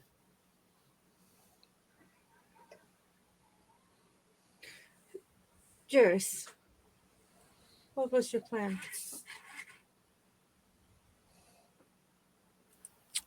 Well, my plan was for Dorn to impersonate an Imperial officer. If we land the Again? ship under, Mm-hmm. you have a uniform. No, he doesn't. They No, they confiscated took that. it. They confiscated the uniform, which we need to somehow find another one. I said he had a uniform, Okay. so he knows how to be an Imperial officer. Right. If I can forge the right documents of identification, we land under the pretense that we're one of the ships coming to receive the intel from the droid. Take the intel and leave. That would That's be a actually good pretty project great. for you and Montana to work on.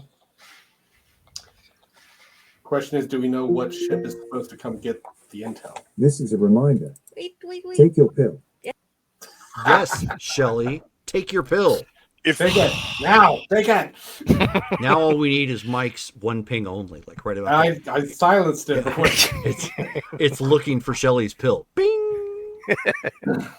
Okay, but back to the problem. Yeah.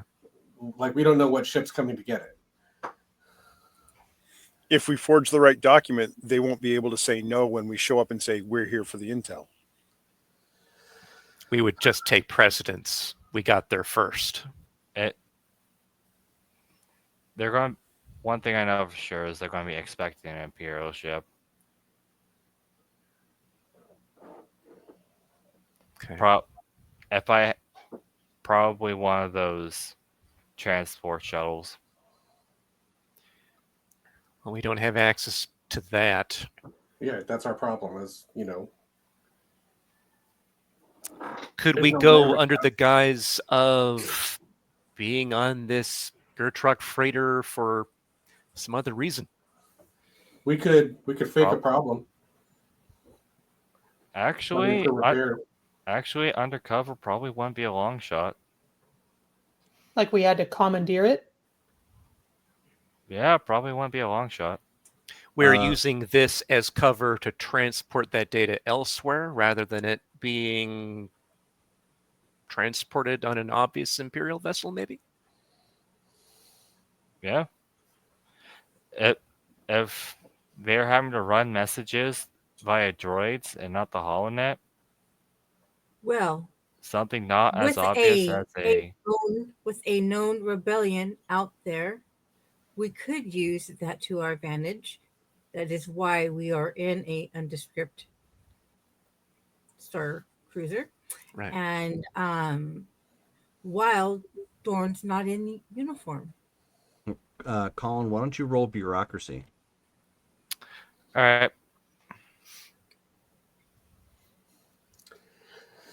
They're penetrating the bureaucracy.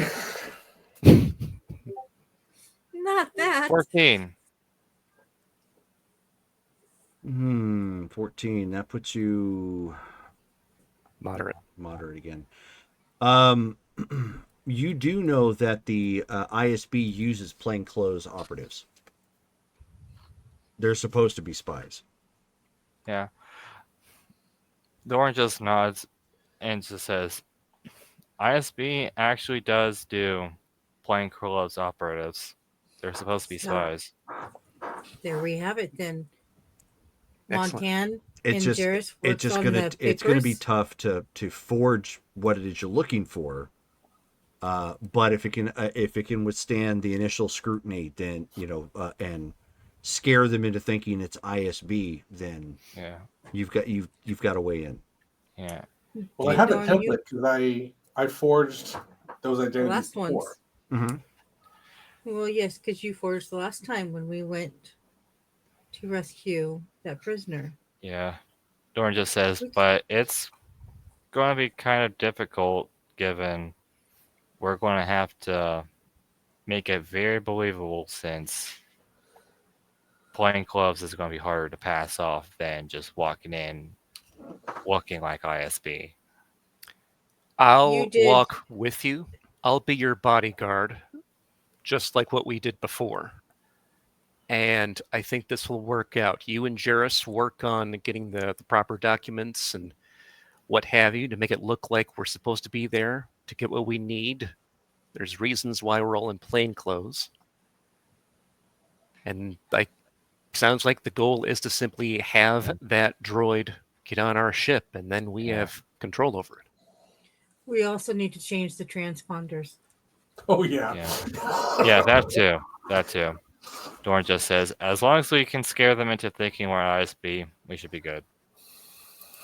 You did a good job last time. I have faith you can do it again. That's mainly because I looked like an ISB agent and I know they have a stake up their ass. And out of character, make sure he has rerolls. Yeah.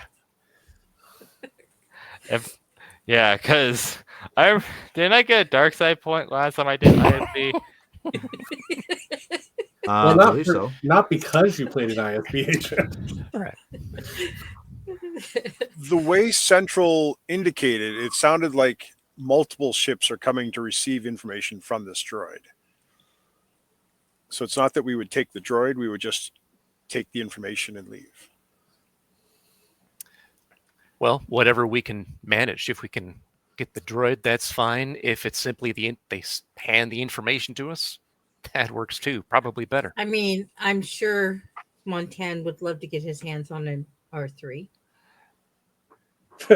Yeah, but If there's multiple ships, we probably should try to just get the information because it would look a lot worse if we took the entire thing. Okay.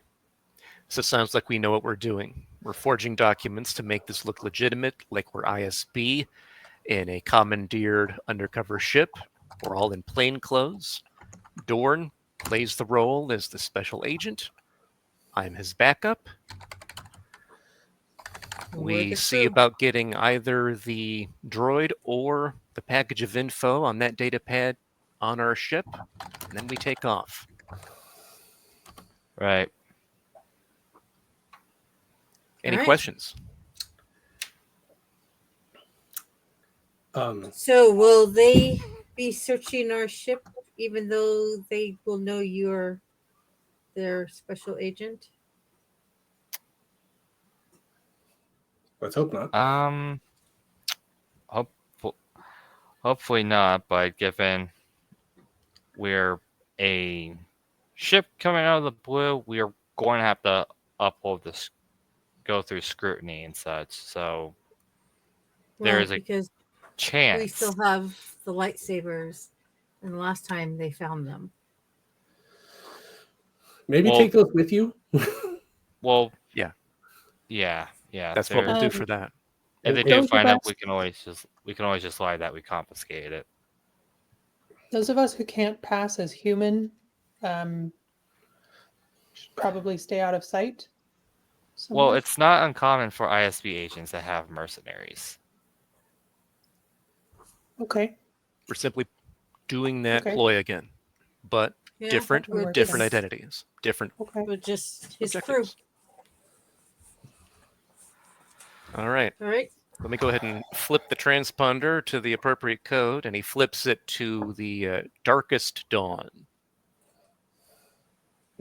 Okay. Jerry, I'd like to. And Colin, you have a reroll. Thank you. I'm probably going to use need one of that. those too if anybody can afford it. I haven't had one Yes. in a while. Jerry, I want to create a data package. Okay. To basically my thought is to go hook up T4 to the courier droid under the guise of validating the codes. Okay. But the package is going to be to get the information we need, not just the trade routes, but the actual communication protocols too, so that they can be duplicated by us if we want. Okay. I can probably have Dorn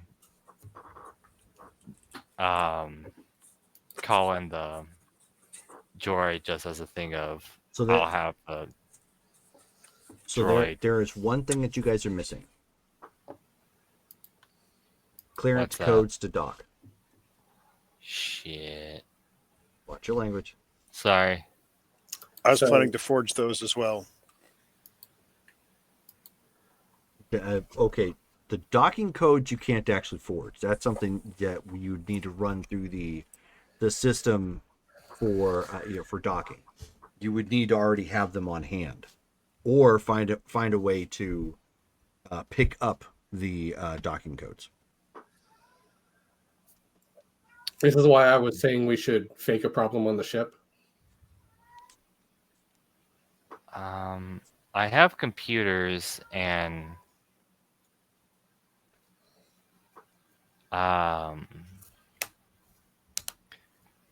Could we Tech. claim that we don't are No, that wouldn't make sense if our computers were down. Well, shoot.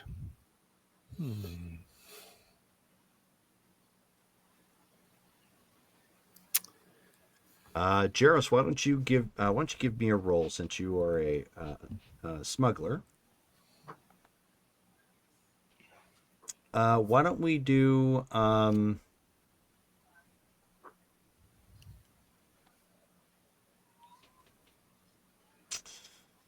why don't we do communications? okay. That's what I was planning to buy too. Yeah, I got 46 in communications too. No, I know, but you're not a smuggler.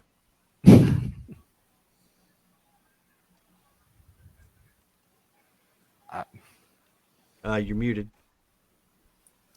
Right. Oh, I'm thinking. So what are you thinking that communications represents? Because I have a specialty in countermeasures, which may help me break into official communications and gather information. No. Not that communications. I'm having you roll because specifically for tactics on comms. not countermeasures.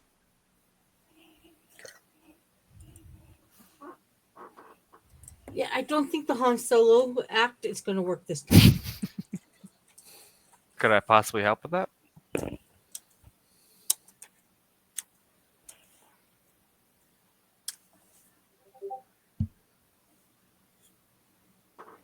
I will spend a character point.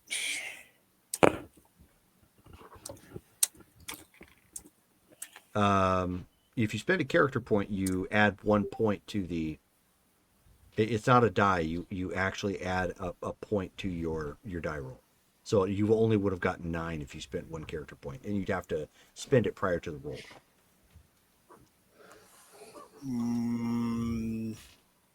Can I be contrary on that?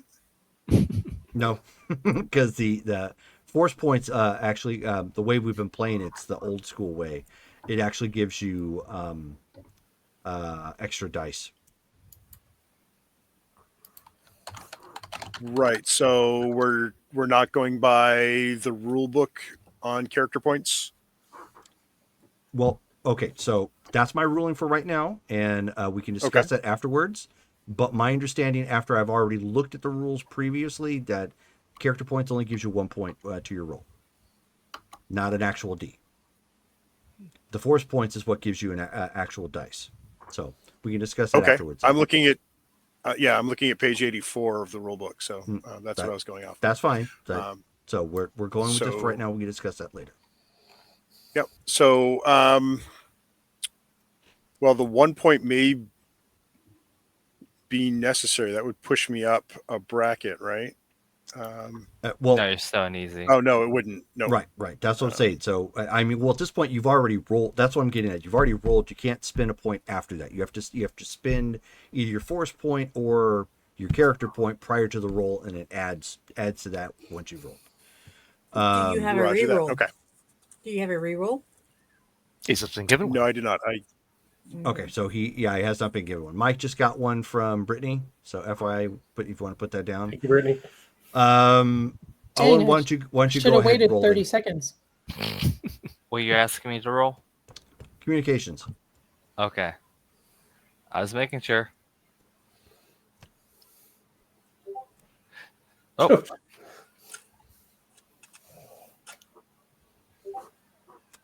Okay, 22. then. Alrighty. Well, so Dorn, still getting used to that new name. Dorn, you would know that if you guys had a way to crack secured transmission and had a way to safely monitor it when a ship came in, you may be able to pirate the appropriate code. The problem is it's going to take fancy flying and to stay out of range of their sensors. all right. He's going to relay this to the pilots. Okay. It's doable.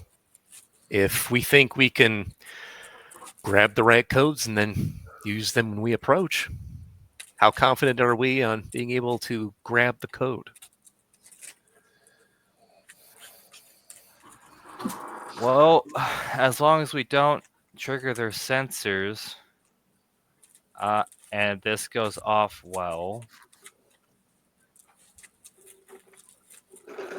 if we can manage to, we would be able to pirate their codes and be able to use it when we come in.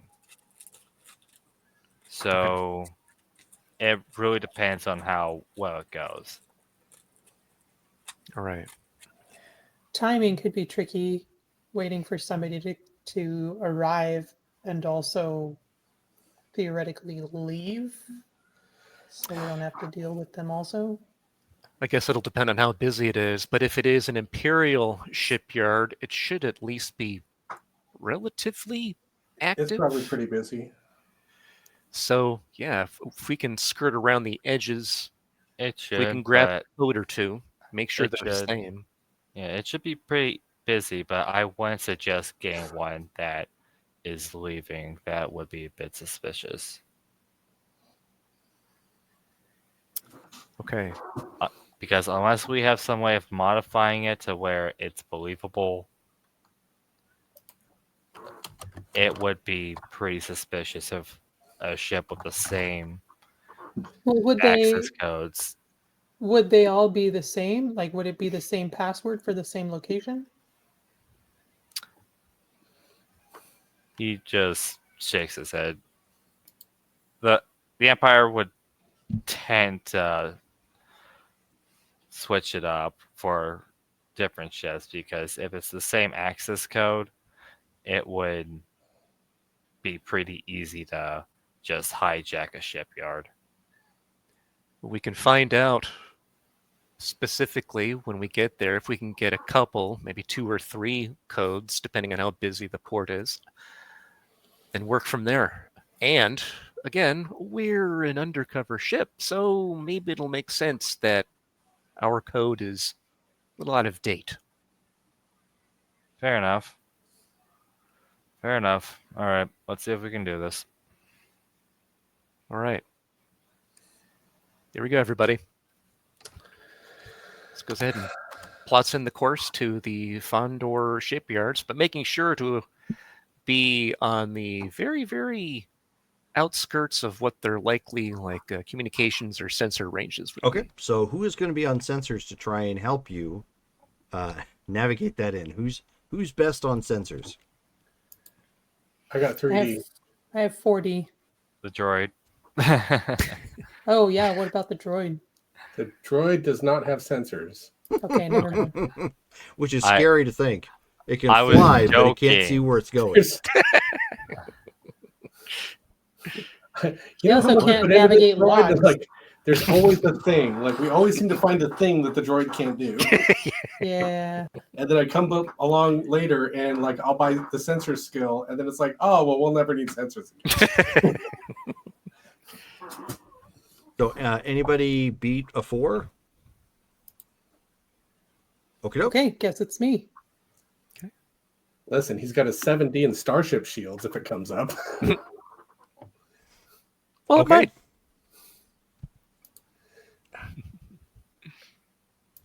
All right. Go ahead and give it a roll.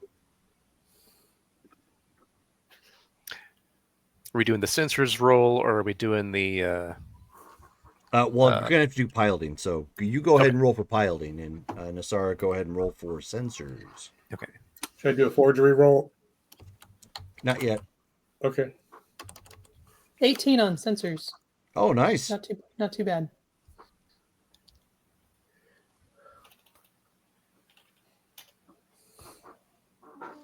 Re-rolling that. And that was You a hit good the roll moon. too. Excuse me. Wow. Not your day, man. 10.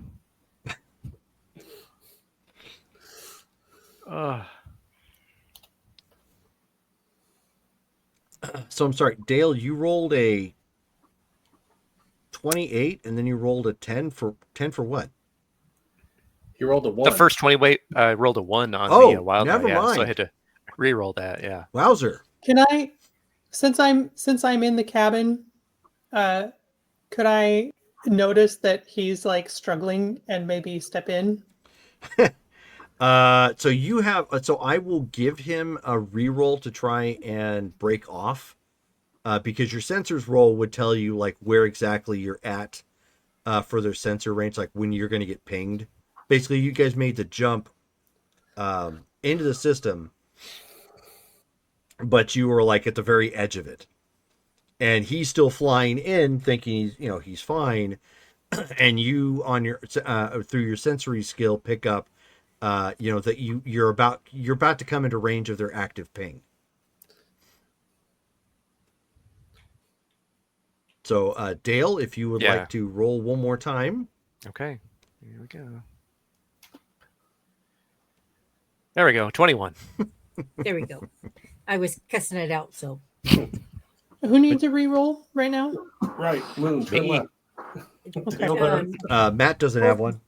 Yeah, Matt needs one and Oh, that's Dale right. needs one. Matt, I'll grab you next time.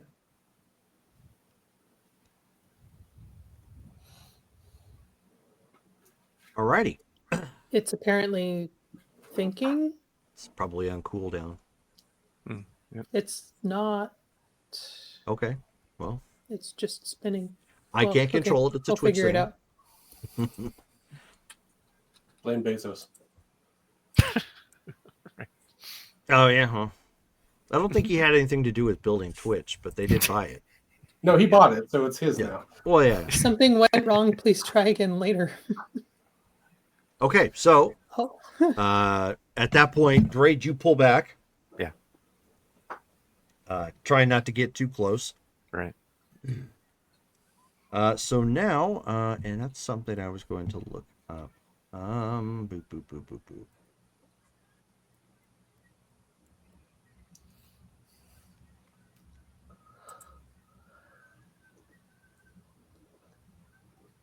I got it pulled up Oh, now here. it says I've claimed the max amount for today. Oh. Okay. Don't mess up. Brr, brr, brr, brr. Yeah, we need to get Matt one. I'm 1K shy of giving somebody a reroll. I have no I idea. wonder.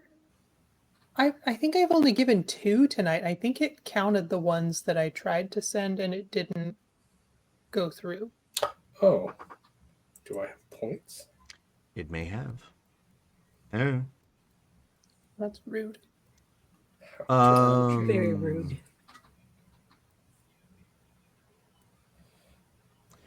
Matt, where are your specialties at? I know I can see them on your sheet, but I'm trying to find them in the book.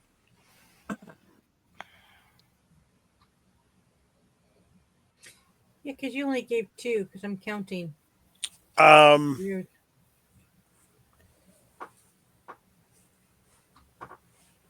I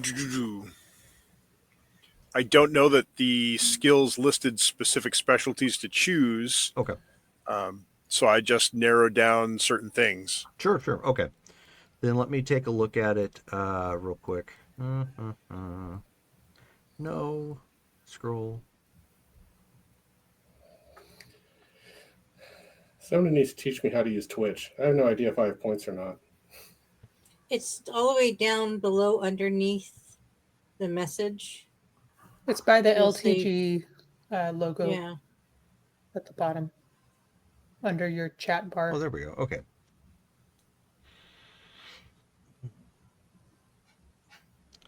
So Assuming you're you logged in. had- I'm logged in, but I'm getting a claim failed. Try again later.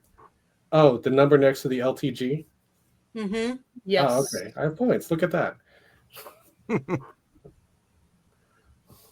Okay, so they do have specializations here from what I'm looking at in the box, but so we'll have to go over those later.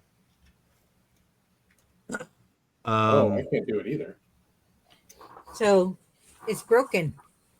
It could be. It says it's on a short redemption cooldown. Please try again later. Oh yeah. So then it counted it. So then it did count the last one that Brittany did, because that's what it does. Probably. I unfortunately Probably don't have. twice. I don't have control over it. Unfortunately, that's a Yeah, Twitch thing. fine.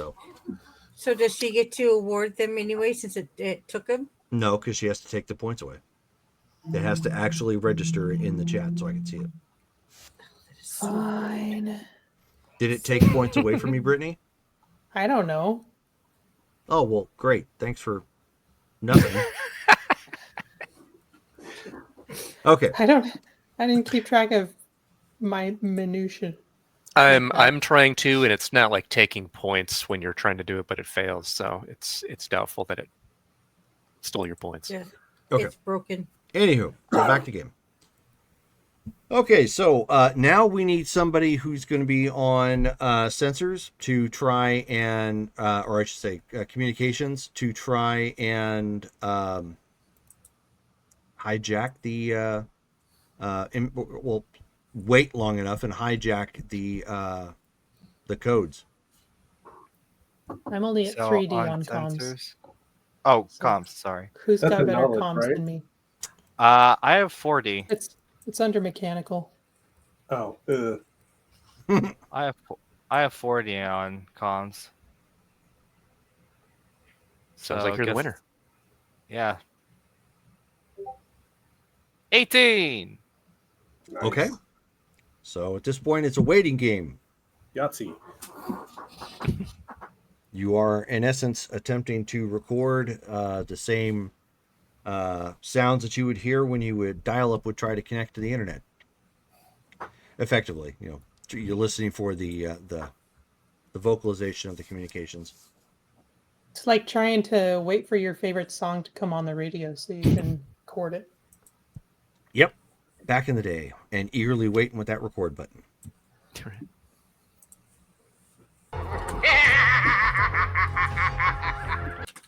Thank you, the Major.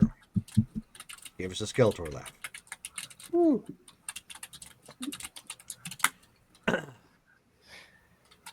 All right. Well, as you are waiting at this point, it's taking you about 20 or so minutes. You do end up receiving a transmission ping, or you can hear it going through. You have effectively recorded it with your communications.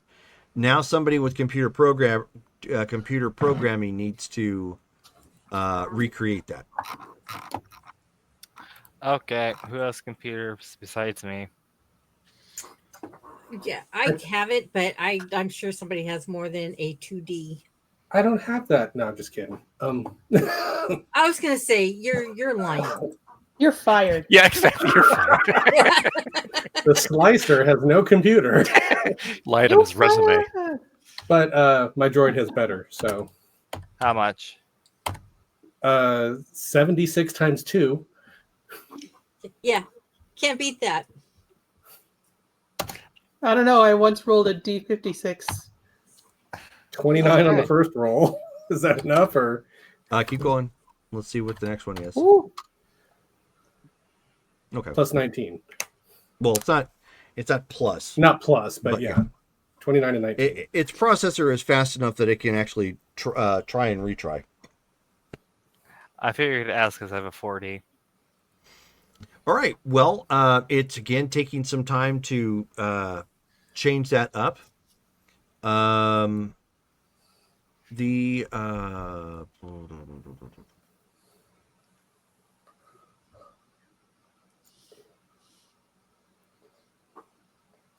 Hold on one second.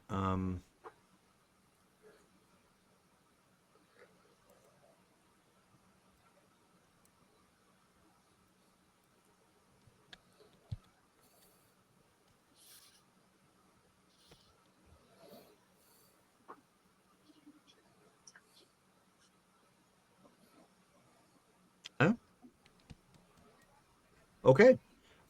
This here is partly where Jairus is going to come into play. Jairus, give me your forgery check. In essence, you're having to add the Starship quote unquote permits to the coding.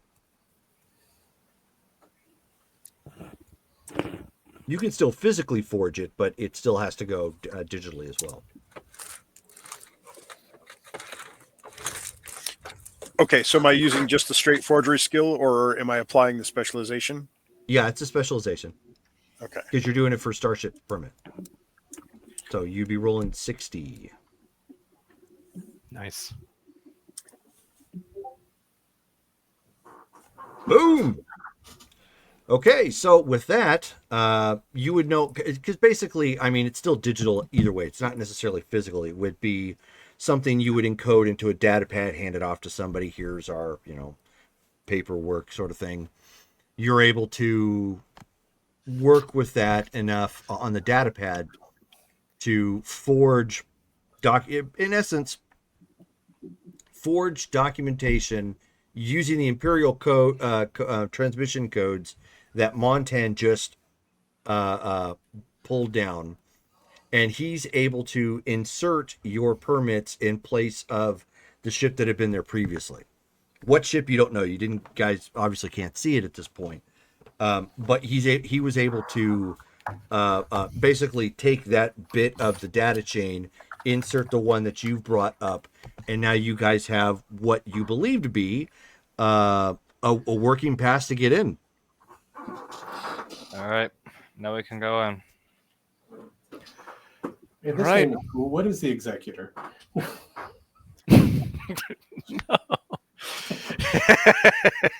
A class of, I'm pretty I'm sure, kidding. Star Let's just Destroyer. go. Right. Yeah. All right. Here we go. So go ahead and make our approach. All right. So you begin your approach, looking totally out of place at this point to this gigantic space station, and you can see that there are a number of ships here. One of which is under creation, and whatever it is massive.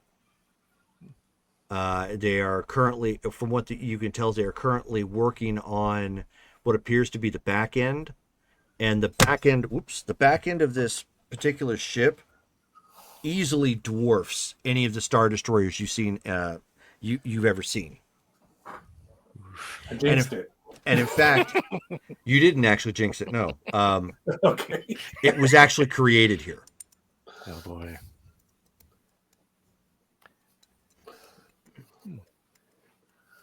That was a bit Oh. of canon lore that they threw in there. The Executor, the Super Star Destroyer, was actually built Oh in my this ship. God.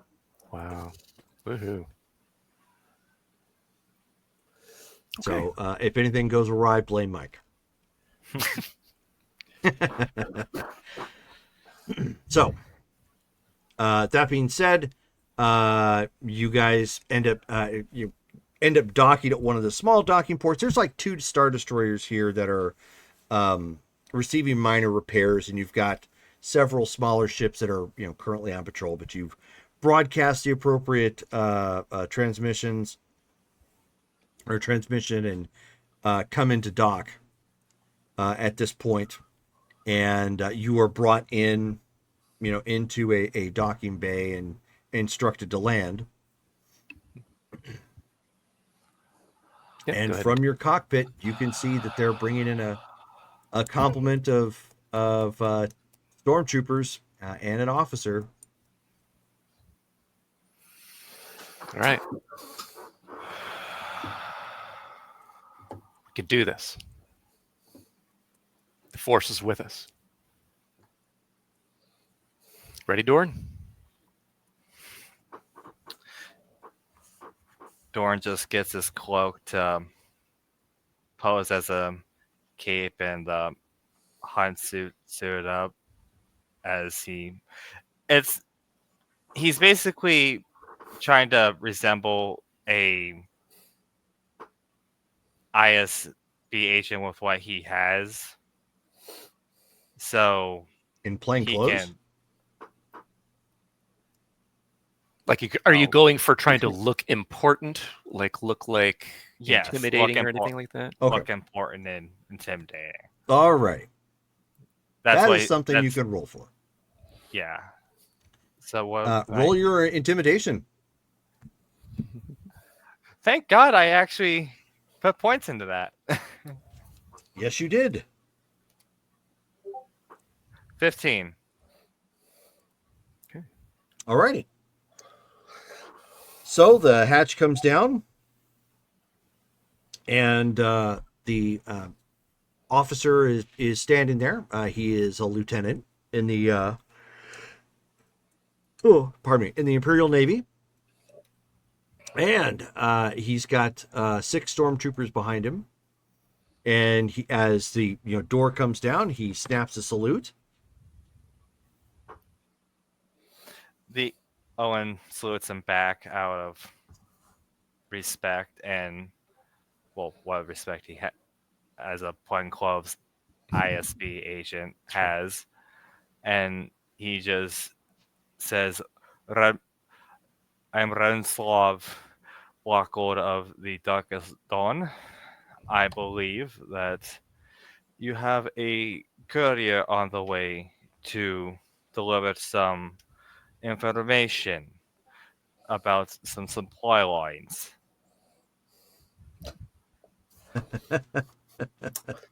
Okay. So We're here to pick up a courier. let's take a look here. All right. So let me give him a perception chance here. Investigation, I should say, to see if he detects anything is amiss with that particular comment.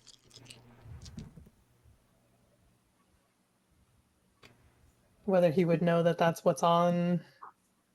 Right. Ooh. So he looks at you kind of odd, and he says, "Certainly, sir. That's a bit above my pay grade." He says, "But if you will follow me, we will take you. We will take you to the courier." Thank you. As he obviously goes to follow the lieutenant. Blast helmet on. Me and T4 are with him. Okay. Drade's with him as well. Okay. Everybody else remaining behind on the ship. I would have So, yeah. I would have told you guys that you can tell the cargo droid to fight if you need to, Okay. in case it comes up. All right. Jarrus will post up right at the bottom of the ramp as like a guard for Okay. the entrance to the ship. Smart. Okay. Don't be alarmed, Lieutenant. As about my companions, it may seem a bit odd, but I've just came to pick up some information. Less is more, sir. I know, but So yeah, he shrugs. He says, "Sir, it's not my purview." So yes, you know, I may not fully understand the ISB ways, sir, but it's fine. I'm not worried about it. You know, he's left two guards to stand. You know, so there's two TKs looking around at this point, just standing in the front. You guys go, you know, walking on. At this point, they take you, you know, into the facility, and this place is just hopping. You know, if the attempt on the prison ship was butt puckering intensity, this is like just that with salt on the wound. Like it's crawling with Imperials just everywhere. Nobody like there's no civilians whatsoever. Everybody's in uniform, taking care of whatever business they've got, going back and forth. You know, it's just one wrong move and you could be vented into space, sort of thing. It's just it's that hair raising right now. But he takes you to he ends up taking you through the facility near another docking port in the Fondor station. And he says, "If you'll wait right here, sir, we just need to double check a few things, and then you will be let inside with the security team and the envoy." of course. And he just puts his hands behind his back, just posing as he's waiting. Sure. Okay. Alrighty. Are we alone? You're never alone here. Like I said, there's people crawling. It's all over the place. You guys are just I meant waiting. nobody with. Are the other 4 TKs with us? No. Okay. No, you But guys we're are, in like eye shot of like a bunch No, of I other. know. Oh, but yes. Okay. I just want to. you're in a hallway Yeah. near wherever they've got this information locked away at. Yeah, don't give information you don't have to. Dorn just softly says, "Just trying to make this believable." You're not. You're giving a lot of info that lieutenant didn't need. All right. We can do this. Okay, so he comes. He ends up, walking back at this point. He posts up 2 TKs outside the door at this point. Others have, they've gone on, and he says, "Okay, well, sir, if you will just put in your security credentials, the door will open and you can go inside and conduct whatever business you have for the ISB." Of course. And out of character, that was handled, right? The No. security credentials. I asked you if I should forge that. You said, "Hang on." No, that's not what I was referring to. You've Oh. already got that part taken care of. Okay. His credentials? No, the getting onto the ship. No, before that, when we were en route, I was like, because I had 2 things to do. I had this data spike to create, and I had his identity to forge. Okay, well then go ahead, roll. You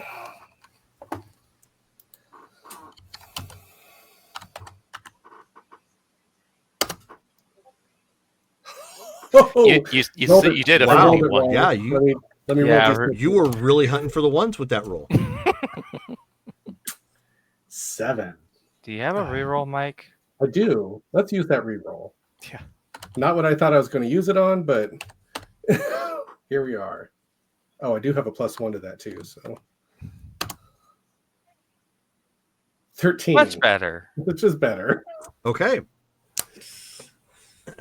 So that puts you at moderate. Oof. Okay, so when you Bye-bye reroll. so when you end up scanning it onto the onto the pad, it comes through. Pardon me. My credential thing must have gone corrupted when we commandeered that frigate. With the rebellion going on, you can't necessarily be flying in with an Imperial vessel all the time.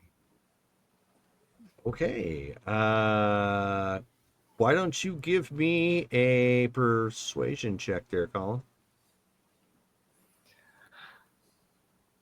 Actually, no. Con. I still have a ID in that. Nice. I'm showing that you have a 40 plus 1 in con. Oh, okay. Yeah, let me fix that one. Let me fix that roll.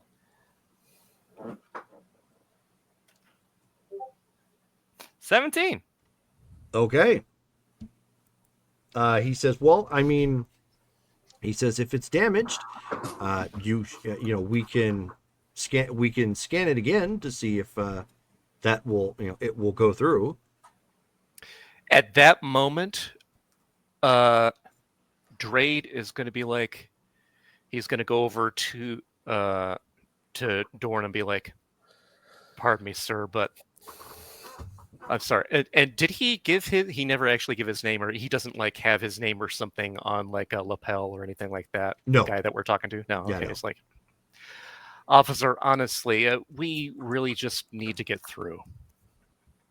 And he's going to use Affect Mind. Let's see here. Okay. So for a control difficulty, we are modifying conclusions. So I need to get a moderate roll for the control. First, it's going to be control, sense, and alter. Control will be first.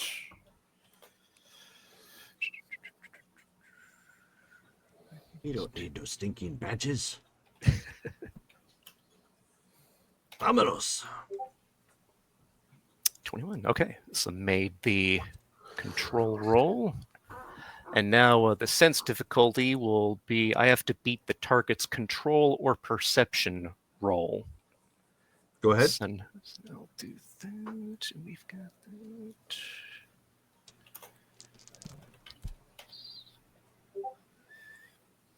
Got a 13 with that. Okay, go ahead and continue. Okay. And then next is going to be the ultra difficulty. That's the weird one. So, okay. Well, here I'll just roll it and see how high that's going to be.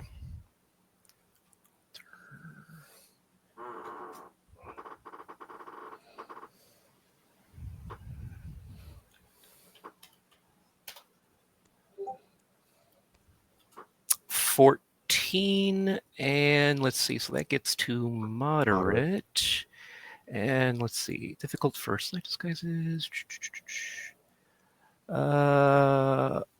Okay, so a moderate roll for conclusions. So a moderate's good for short hallucinations, dealing with memories less than a day old, or if the target has strict orders about the conclusion. So technically, if that's where he's at, it would work. Otherwise, at a difficult roll, that would mean that it'd be a matter involving the conclusion is very important to the target. So I guess it depends on how strict he thinks it is. Mm-hmm. But I got a moderate for it, which according to this seems like it would work. Okay, and you said what again? He's saying, shoot, what was he saying? He's gonna say we shouldn't need these credentials again. Okay. He says, but sir, yeah, he says that, but he looks right back at Dorn again, and he says, sir, I completely understand, but I'm not authorized on that level. I don't have that sort of clearance. Mike, why don't you give me a quick, well, I should say, don't give me a quick roll just yet. While they're distracted, if you can swipe the credentials from Dorn, if you can swipe his credentials, you may be able to give T4 a chance to do a quick check to possibly correct it. Okay. Jordan gonna let me have him? Oh yeah. Okay. Well, swipe. That's what I'm saying. Swipe. If you just hand it over, it's obvious. If he can somehow get it away from you without them noticing, you've got your chance. So pickpocket is the skill you want. Yes. How about that? 12. I actually have points in it. Okay. So I'm not Houdini here, but while you are conversing at this point, you don't know that your credentials actually got swiped off of you. So you will get one roll for this. Go ahead and give it a shot. What am I rolling? You're essentially computer programming for your droid. Okay, because he has security. Yeah, you're not trying to break the lock. You're trying to fix. I mean, you're trying to essentially fix the coding. When you say one roll, does this processor come into play? No. Yeah, it's just the one roll. Because this is all happening really fast. 27. Nice. Okay. So you don't mock my pets. you take a moment, kind of hand it off to him real quick. Just on the sly, and it does a quick check, looking over the card, as you insert it, and it spits it back out. Okay.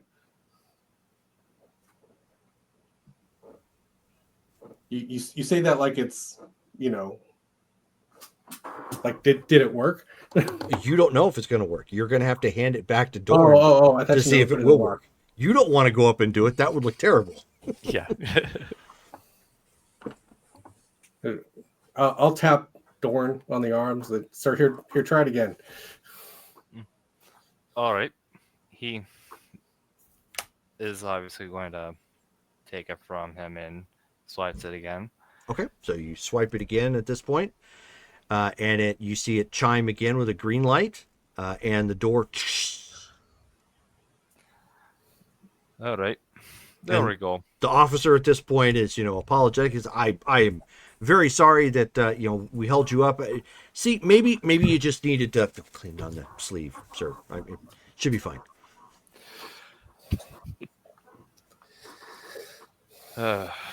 He decides, Lieutenant, let's just go so I can leave. So he's waiting outside. He's not It's like, ISB. He let's walk cannot in. go in.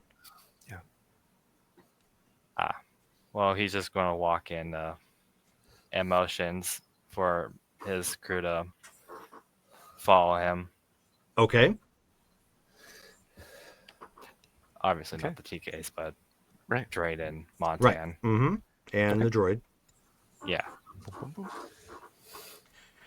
So when you get in there, it is an R3 mech. Basically, the R3 astromechs look very similar to R2D2, but most of them have some sort of the dome itself. It tends to be clear or opaque.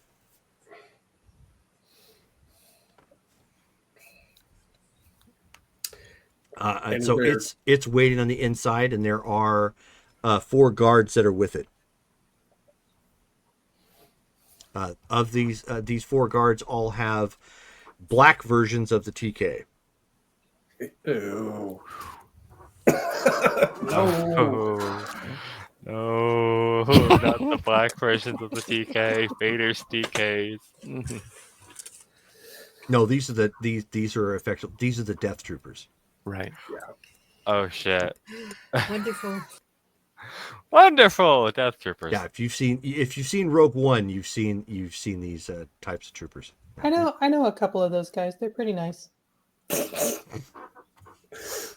The ones at the cons. Yeah, them. Sorry. They never gave me any trouble. Oh. And I'll step in and hello guys. We got our droid to validate and download the courier message. So one of them just kind of turns and looks at you, and doesn't say a thing. Okay. Everyone just looks at. Bring the droid up. Just get it over with and I will be all business. Okay, so as you guys are dealing with that at this point, so Jarrus, you're kind of hanging out, just posting up as a guard, and the other 2 TKs are standing there, and they're just kind of like looking around. And then you hear that one of the voices click over. Hey, so what's the pay scale like? Oh, that's a question to me? Yeah. Okay. I'm not authorized to give that information. So the other TK kind of looks over to him. He says, "See, I told you, ISB." He says, and so he says, "Had to ask." Well, I'd ask too. I mean, I asked and I was told that info, so I don't know what I'm getting paid either. He says, "Wait, so how do you not know what's going into your account?" I'll see it when it gets there. And the other TK kind of looks at him. He says, "Man, that's cold." And he says, "Man, these ISB." He's like, "How can you work for that guy?" He told me to. And so and it's like the other guy's like, "None." He says, "Yeah, sounds about right. Sounds about right." Damn the man.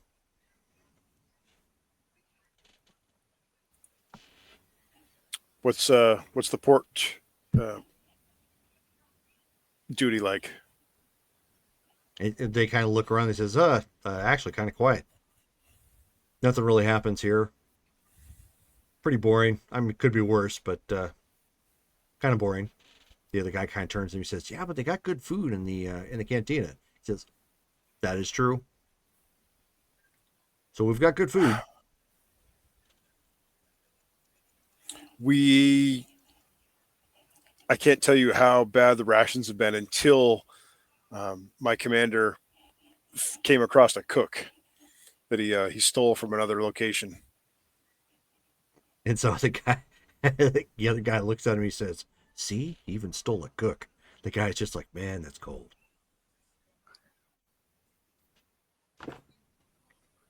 He said, so he says, so is it, you didn't get like a chef droid, like an actual cook? We were on another, let's call it undisclosed location. We went to the cantina, and let's just say we didn't leave without this guy.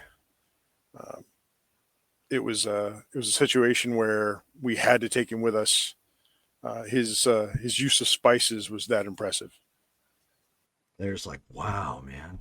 He says, he's like, so when is your tour up? He says, so I'm not up for like another like 2 years.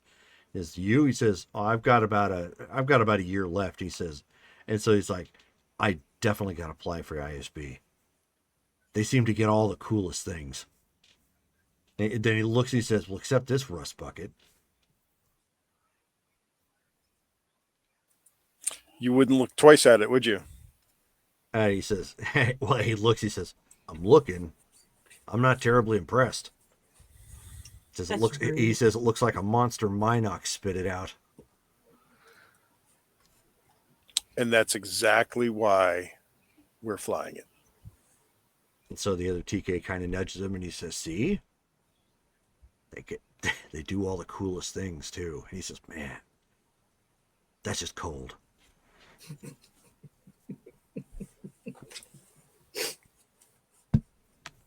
So you guys are back. You end up getting the information into T4.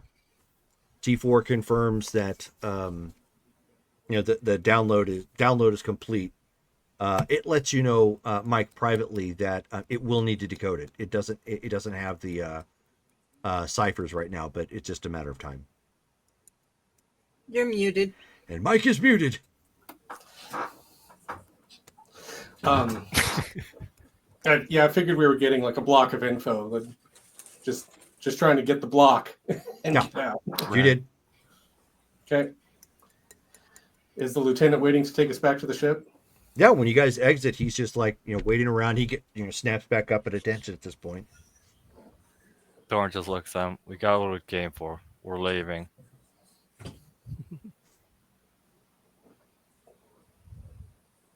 Please guide us back.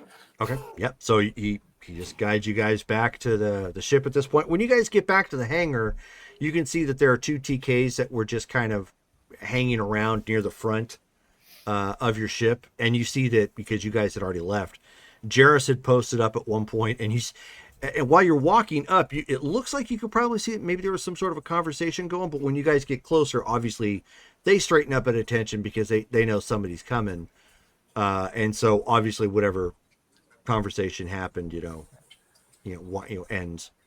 Yeah. Dorn just yells at the two. You two, stop harassing my crew. Okay, well, you can't see their faces, but they stand at attention. The lieutenant, says, well, we have, cleared you for takeoff. Your window at this point is the next 10 minutes. So, good luck, sir. Very well. You're dismissed, Lieutenant. He just waves his hand as he gets back on board. Okay, so he turns and starts walking away, and Jarrus, as your group is getting on board the one of the two TKs that you were speaking to. Again, it's hard to tell who's who. He just kind of does one of these numbers with his helmet, like flips a nod your way, and he's like, "Stay frosty out there."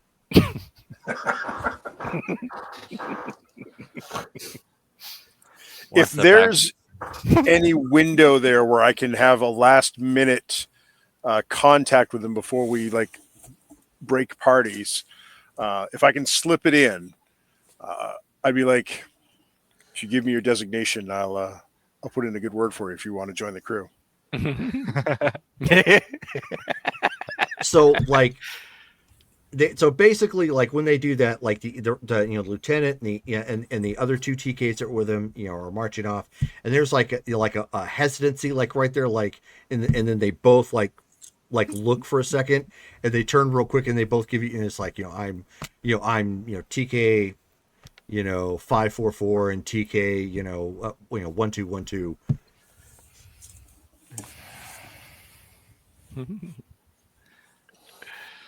Once Dorn is as they and then they turn it to catch up with the others real quick, but they do like a stick out a fist bump real quick, and then they catch up to the other two behind them. Sweet. yeah. Yeah, so Ashi will leave the pilot seat. Right. Just making it real in case they got boarded. Cool. Right? All right. Just sits down It's all exhaling. yours. The SAR's been pacing. Yeah, I can imagine. There were dark troopers in that room. All right. So, We're doing good, everybody. Take it Home. you were successful. Yes. We're doing Let's good. go. Yes. Home Let's stretch. fly. Let's go. We just gotta get out of here. Drade, go ahead and make your piloting check. Get on out of here. All right. My fur's gonna fall out if we stay here any longer. Mine too, and I don't I even wonder have what he any. would look like bald. The last thing you need is a hairless Bothan. No. And we have Oh, no no. rerolls. This is Oh awesome. no! Yeah. No. So Oh no! Yeah, our You rerolls lift are up. broken. So you lift up and you turn around, and then as you start exiting the Fondor the Fondor shipyards, Yeah. you end up doing the Galaxy Quest as it's leaving the dock, and so you start pulling out, and it's all, and you're just scraping all along, and you. Oh, Those of you from like on the inside, it's maddening. Like, I mean, you're inside this tin can in essence. It's echoing all the loud noise. He's On got his ears flopped down. On the outside, like everybody in the docking bay has like stopped what they're doing and they're just watching it. And if you can see their faces, they're of course they're trying to cover up their ears, but they've also got this look of like, what the hell? As you're just like pulling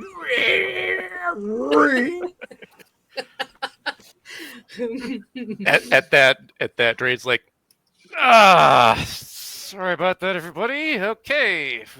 yeah, that's gonna leave a mark. Force is with us. Force is with us. Maybe I should have flown out. I think Hey, he scared the force off. That was loud. Are you feeling okay? We're fine. We're doing fine. Doing fine. Give me another check at this point, because the Was last it thing you that want to do stressful is in try there? to fly home with that. There we Ooh, go. there you go. Yeah, last thing we need is to crash into a Star Destroyer. 25. Let's do that big one up 25. there. All right. So at that point, throw everything into gear, hit your sublight drive, pulling out. You've got this, you basically left a trail of Metallic metallic dust. particles. Yeah, metallic particles and whatnot coming off. This is Like- gonna work in our favor. Like a small version of Skeleton Crew when they first got to that port. Just gave him a little FU to the Empire on the way out. Literally made our mark. And so Yeah. you end up taking off. Who's going to give me an astrogation check to get home? T4. D4 is T4 is MVP loaded T4. into the droid socket. 26. Boom! Yay. Yeah, that's better than I could do. Punch it! And you guys have made it out successfully. Good job, everybody. There- Do we have there- to take this back to? Where are we supposed to go with this? Yeah. you're supposed to deliver it to them. So we have to take I it can back get people to have force to get. No, I can. Do we have my repulsor lift with us? from your four. Yes, you do. Your little Okay. the U socket repulsor lift thing. Yes. The thing that's made to take droids around. hmm Use it this time. We're using it this time. Yeah. Right. All right. that a bald spot behind your ear?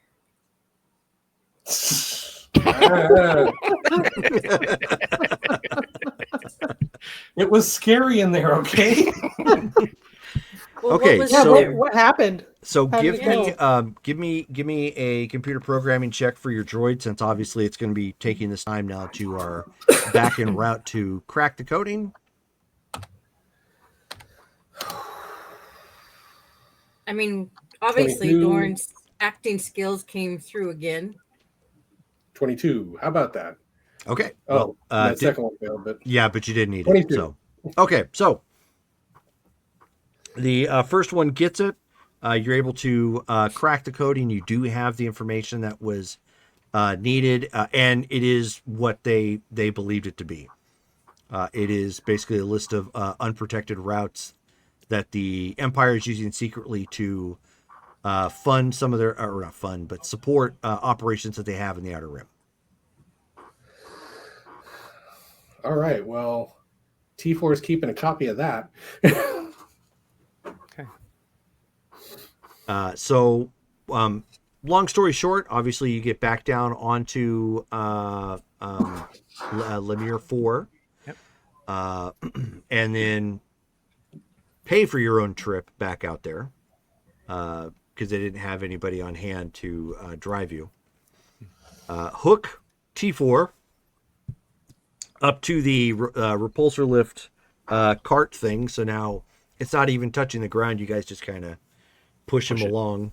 You know, as he hovers and looks around and shakes a little bit, realize he had it rough the first go around. He's still got some twigs coming out of him as he rotates joints or whatnot. You end up delivering the information at this point to Central, and she says, as you provided the information, she looks at the decoded copy at this point, and she says, "This is fantastic. Great work." Thank you. Does So this we mean we passed? pass and we will get a meeting with your contacts? You will, yes. In the meantime, we know how to contact you, obviously. And she hands you a patch, a singular patch. And she says, your designation are the Void Hounds. The Void Hounds. This is how we'll identify ourselves to your people when Correct. they contact? Excellent. Well, Central. It's been a pleasure. No, it's the pleasure has been all mine. We will be in touch soon. Excellent. Take care. And that is where we will stop it for the evening. Obviously, you don't have to role play it back. You guys get back to Pelagon without any problems. Obviously, the people on the space station, when they go to repair it, don't quite understand why there's this gigantic scrape mark that goes down the front, the front half, one side of the ship. But it is what it is. It's something they can fix. But it's also going to need a new coat of paint. All right, so we need to do RP votes at this point. So we're going to start with Dale. So I am going with Jairus because that was great. Talking to the TKs. That was awesome. Okay. Shelly. Matt as well. Okay. Yeah, that was awesome. Okay. Mike. Yeah, I'll give it to Matt. Okay. Brittany. Matt did great, but I'm going to give it to Colin for his impassioned concerns and the way he pulled through. Okay. Colin. I'm going to give it to Mike for managing to pull off that undercover fix. There you go. Okay, cool. Matt. You're muted. Yep. Well, Colin had the role play that actually pulled off the mission, so I guess we'd give it to Colin for his activity in the base. Okay. So we've got 3 for Matt. That means Matt wins the RP vote. Yay. Good job. Dale posted the chat. And- Okay, we needed 1 stinking badge. Yeah. And we also don't we have character points to roll for the month? February XP, yes. Oh yeah. Do we? Yes. This is the first game of the month, right? It is Yes. because the last game was on the 29th. Yeah, sure enough. Yep. Yes. So Matt, for you specifically, you get 2 extra character points for the RP vote. Thank you and very now, much. who is going to roll 1d6 plus 1 for our I character will. points? I will. Now roll dice thingy majigger, you be nice. 3. Okay, so 4 total. Nice. Yeah. So 4 total for the month. If somebody could mark that down on the notes. Yep. So cool deal. So this is our first game of the week. We have on Friday Mythic Savannah at 7:30 p.m. Pacific Standard Time or Mountain Standard Time. Sorry. Then on the 15th we have Marvel Superheroes starting at 6 p.m. Mountain Standard Time. So man, I got the hiccups bad. Ugh. I had those earlier. So hopefully we'll see you guys then. Thanks for those who hung out with us for hanging out, and those who check us out on the replay, either on YouTube or on Twitch. And we will catch you again next time. Good night, guys. Good night.